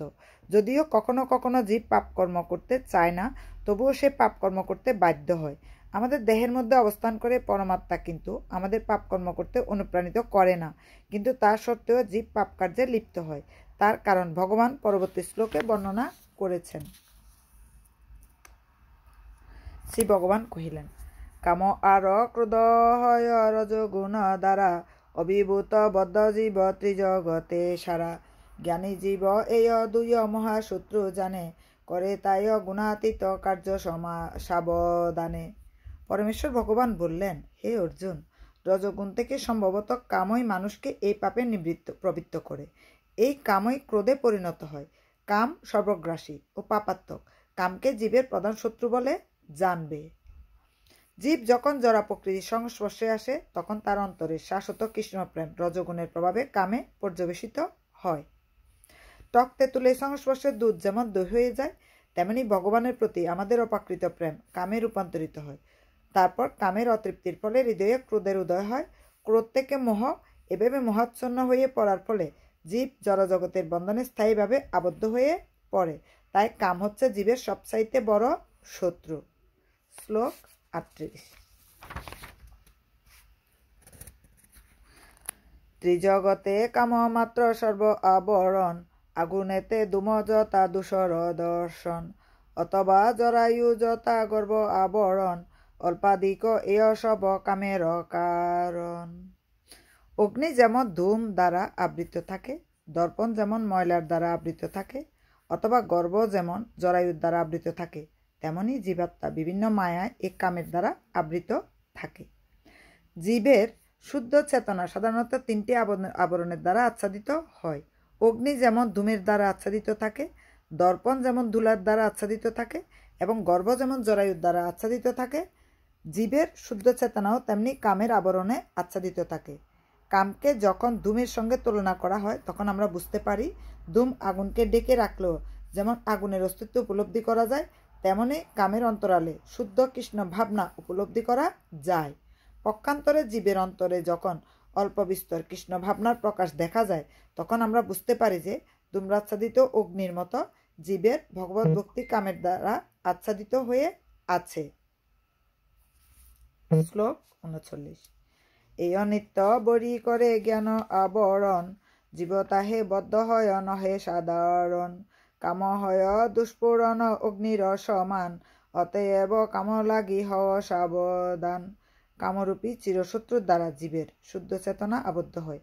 এ কাম দুর্বারিত অগ্নির মতো চির অতৃপ্ত। মনুস্মৃতিতে বলা হয়েছে যে ঘি ঢেলে যেমন আগুনকে কখনো নেবানো যায় না, তেমনি কাম উপভোগের দ্বারা কখনোই কামের নিবৃত্তি করা যায় না। জড়জগতে সমস্ত কিছুর কেন্দ্র হচ্ছে যৌন আকর্ষণ। তাই জড়জগৎকে বলা হয় মথুরাগার অথবা যৌন জীবনের শিকল। আমরা দেখেছি অপরাধ করলে মানুষ কারাগারে আবদ্ধ হয়, তেমনি যারা ভগবানের আইন অমান্য করে তারাও যৌন জীবনের আবদ্ধ শৃঙ্খলে এই মথুরাগারে পতিত হয়। ইন্দ্রিয় তৃপ্তিকে কেন্দ্র করে জড় সভ্যতার উন্নতি লাভের অর্থ হচ্ছে বদ্ধ জীবের জড় অস্তিত্বের বন্দী দশার মেয়াদ বৃদ্ধি করা। তাই এই কাম হচ্ছে অজ্ঞানতার প্রতীক, যার দ্বারা জীবদের এই জড় জগতে আবদ্ধ করে রাখা হয়েছে। ইন্দ্রিয় তৃপ্তি সাধন করার সময় সাময়িকভাবে সুখের অনুভূতি হতে পারে, কিন্তু প্রকৃতপক্ষে সে তথাকথিত সুখই হচ্ছে জীবের পরম শত্রু। তার গান শ্লোক 40। সে অকাম অধিষ্ঠিত ইন্দ্রিয়াদি মনে, বুদ্ধিতে বসিয়া আকে নিখিল ভুবনে, বদ্ধ জীব সে কারণ দেহ অভিমানী, স্বাতন্ত্র্যের ব্যবহার নাহি জানে জ্ঞানী। ইন্দ্রিয় সমূহ মন বুদ্ধি এ কামের আশ্রয়স্থল। এই ইন্দ্রিয় আদির দ্বারা কাম জীবের প্রকৃত জ্ঞানকে আচ্ছন্ন করে তাকে বিভ্রান্ত করে। বদ্ধ জীবাত্মার দেহের ভিন্ন ভিন্ন গুরুত্বপূর্ণ অংশতে শত্রু অধিকার করে বসেছে। তাই ভগবান শ্রীকৃষ্ণ সে সমস্ত অংশের কথা ইঙ্গিতে আমাদের বুঝিয়ে দিয়েছেন, যাতে আমরা সে শত্রুকে পরাভূত করতে পারি। ইন্দ্রিয় আদি সমস্ত কার্যকলাপের কেন্দ্র মনে হচ্ছে মন। এই মন হচ্ছে সমস্ত ইন্দ্রিয় ভোগ করার বাসনার কেন্দ্রস্থল। তাই যখন আমরা ইন্দ্রিয়ের উপভোগের কথা শুনি তখন স্বভাবতই মন ইন্দ্রিয় তৃপ্তির সকল প্রকার চিন্তাভাবনার আশ্রয়স্থল হয়ে ওঠে। তারই ফলে মন ইন্দ্রিয়গুলি হয়ে ওঠে কাম প্রবৃত্তির আধার। জড় ইন্দ্রিয় সুখকে প্রকৃত সুখ বলে মনে করে আত্মা যখন তা উপভোগ করতে মর্ত হয়ে ওঠে তখন ভগবদ্গীতায় বলা হয়েছে যে ত্রিধাতু সমন্বিত এই জড় দেহকে পরম প্রেমাপ্রদ আত্মা স্ত্রী পুত্রাদিকে আত্মীয় পার্থিব জন্মস্থানকে পূজনীয় মনে করে এবং তীর্থস্থানে গিয়ে কেবলমাত্র নদীতে স্থান সেরে চলে আসে, কিন্তু পারমার্থিক জ্ঞান সম্পূর্ণ সেখানকার মানুষদের সঙ্গে ভগবত তত্ত্ব আলোচনা করে না। সে একটি গাধা অথবা গরু। শ্লোক 41। অতএব হে ভারত প্রথমেতে কাম, নিয়মিত করি হব সম্পূর্ণ নিষ্কাম। ভক্তির ধারণ সেই কাম জয় জন্য, সেই জ্ঞান বিজ্ঞান নাশী নাহি পত অন্য। অতএব হে ভরত শ্রেষ্ঠ, তুমি প্রথমে ইন্দ্রিয়গুলোকে নিয়ন্ত্রণ করে জ্ঞান ও বিজ্ঞাননাশক পাপের প্রতীকরূপে এই কামকে বিনাশ করো। ভগবান প্রথম থেকে অর্জুনকে ইন্দ্রিয়গুলিকে দমন করবার উপদেশ দিয়েছেন যাতে তিনি পরম শত্রু কামকে জয় করতে পারেন, কারণ এই কামের প্রভাবে জীব আত্মজ্ঞান বিস্মৃত হয়ে তার স্বরূপ ভুলে যায়। প্রতিটি জীবের অন্তরে যে ভগবত প্রেম আছে তারই বিকৃত প্রতিবিম্ব হচ্ছে কাম। কিন্তু জীবনের শুরু থেকে যদি আমরা ভগবানকে ভালোবাসতে শিখি তাহলে আমাদের স্বাভাবিক ভগবত প্রেম আর কামে পর্যবেসিত হতে পারে না। ভগবত প্রেম কামে বিকৃত হয়ে গেলে তখন তাকে স্বাভাবিক অবস্থায় ফিরিয়ে আনা অত্যন্ত কঠিন। শ্লোক 42। বদ্ধ জীব জড় বুদ্ধি ইন্দ্রিয় প্রদান, ইন্দ্রিয়াধিপতি মন কর্মের বিধান, মনে হতে পর বুদ্ধি তৎপর আত্মা, অতএব কর যে বা সেই পরমার্থা। অনুবাদ: স্থূল জড় পদার্থ থেকে ইন্দ্রিয়গুলি শ্রেয়, ইন্দ্রিয়গুলি থেকে মন শ্রেয়, মন থেকে বুদ্ধি শ্রেয়, আর তিনি সে বুদ্ধি থেকেও শ্রেয়। কামের নানাবিধ কার্যকলাপের নির্গম পথ হচ্ছে আমাদের ইন্দ্রিয়গুলি। কামের সঞ্চয় হয় আমাদের দেহে, কিন্তু ইন্দ্রিয়গুলির মাধ্যমে তার বহিঃপ্রকাশ হয়। তাই সামগ্রিকভাবে জড়দেহের থেকে ইন্দ্রিয়গুলি শ্রেয়। আমাদের অন্তরে যখন উচ্চস্তরের চেতনার বিকাশ হয় অথবা কৃষ্ণ চেতনার বিকাশ হয় তখন এই সমস্ত নির্গম পথগুলি বন্ধ হয়ে যায়। আমাদের সেটি মনে রাখতে হবে। তাই বুদ্ধি দিয়ে আত্মার স্বরূপ সম্বন্ধে অবগত হয়ে মনকে কৃষ্ণ চেতনা নিযুক্ত করাই সকলের কর্তব্য। তাহলে সমস্ত সমস্যার সমাধান হয়ে যায়। পরমাত্মা সাধনে নবীন ভক্তকে সাধারণত ইন্দ্রিয় গ্রাহ্য সমস্ত বিষয় থেকে দূরে থাকতে উপদেশ দেওয়া হয়, কেননা তার ফলে ইন্দ্রিয়গুলি ধীরে ধীরে সংযত হয়। কিন্তু আত্মা যদিও বুদ্ধি, মন ও ইন্দ্রিয়ের অধীশ্বর, তবুও ভগবান শ্রীকৃষ্ণের আশ্রয় গ্রহণ না করলে যে কোনো মুহূর্তে মনের প্রভাবে বিচলিত হয়ে আত্মা অধঃপতিত হতে পারে। শ্লোক 43 গীতার গান। অপাকৃত বুদ্ধি দ্বারা কর দাস্য তার, গুচিবে সকল মোহ কাম ব্যবহার, সেও সে উপায় এক শত্রু জিনিবার, কামরূপ দুরাসদ কেহ নাহি আর। অনুবাদ: হে মহাবীর অর্জুন, নিজেকে জড় ইন্দ্রিয় মন ও বুদ্ধির অতীত জেনে নিশ্চয়াত্মিকা বুদ্ধির দ্বারা মনকে স্থির করো এবং এভাবে চিৎশক্তির দ্বারা কামরূপ দুর্জয় শত্রুকে জয় করো। তাৎপর্য: ভাগবত গীতায় 3 অধ্যায়ে আমাদের স্বরূপ যে পরম পুরুষোত্তম ভগবানের নিত্যকালের দাস, সেই সত্য উপলব্ধি করতে পেরে ভগবানের সেবায় নিয়োজিত হওয়ার নির্দেশ দেওয়া হয়েছে। এই অধ্যায়ে ভগবান বিশদভাবে বুঝিয়ে দিয়েছেন যে নির্বিশেষ ব্রহ্মের লীন হওয়া জীবনের চরম উদ্দেশ্য নয়। জড় জীবনে আমরা স্বাভাবিকভাবে কাম প্রকৃতি জড়া প্রকৃতিকে ভোগ করবার প্রবৃত্তির দ্বারা প্রলোভিত হই, কিন্তু জড়া প্রকৃতির উপর আধিপত্য বিস্তার করা এবং জড় ইন্দ্রিয় উপভোগ করার বাসনা হচ্ছে বদ্ধজীবের পরম শত্রু। কিন্তু কৃষ্ণ ভাবনা অনুশীলন করার ফলে আমরা আমাদের ইন্দ্রিয়, মন ও বুদ্ধিকে নিয়ন্ত্রিত রাখতে পারি। আমাদের প্রবৃত্তিগুলোকে মুহূর্তের মধ্যে সংযত করা সম্ভব নয়, কিন্তু আমাদের অন্তরে কৃষ্ণ ভাবনার বিকাশ হবার ফলে আমরা অপাকৃত স্তরে উন্নীত হতে পারি। বুদ্ধির দ্বারা মন ও ইন্দ্রিয়গুলিকে ভগবানের শ্রীচরণাবৃন্দে একাগ্র করতে পারি। এটি হচ্ছে এই অধ্যায়ের মর্মার্থ। জড় জীবনের অপরিণত অবস্থায় নানা রকম দার্শনিক জল্পনা কল্পনা এবং তথাকথিত যোগিক ক্রিয়ার মাধ্যমে ইন্দ্রিয় সংযমের প্রচেষ্টার দ্বারা আমরা অপাকৃত স্তরে উন্নীত হবার যতই চেষ্টা করি না কেন, পারমাত্মিক জীবনধারায় অগ্রগতির ক্ষেত্রে সে সমস্ত প্রচেষ্টা ব্যর্থ হবে। উন্নত বুদ্ধিযোগের দ্বারা কৃষ্ণ ভাবনার অমৃত লাভ করলেই পারমার্থিক উদ্দেশ্য সাধিত হবে। ভক্তি বেদান্ত কহে শ্রীগীতার গান, শুনে যদি শুদ্ধ ভক্ত কৃষ্ণগত প্রাণ। ইতি কৃষ্ণ ভাবনাময় কর্তব্য কর্ম সম্পাদন বিষয়ক কর্মযোগ নামক শ্রীমদ্ ভাগবত গীতার 3 অধ্যায়ের ভক্তি বেদান্ত তাৎপর্য সমাপ্ত। ওম হরি ওম তৎসৎ। ওম হরি ওম। হরে কৃষ্ণ কৃষ্ণ কৃষ্ণ হরে হরে, হরে রাম রাম রাম হরে হরে। জয় শ্রীকৃষ্ণ।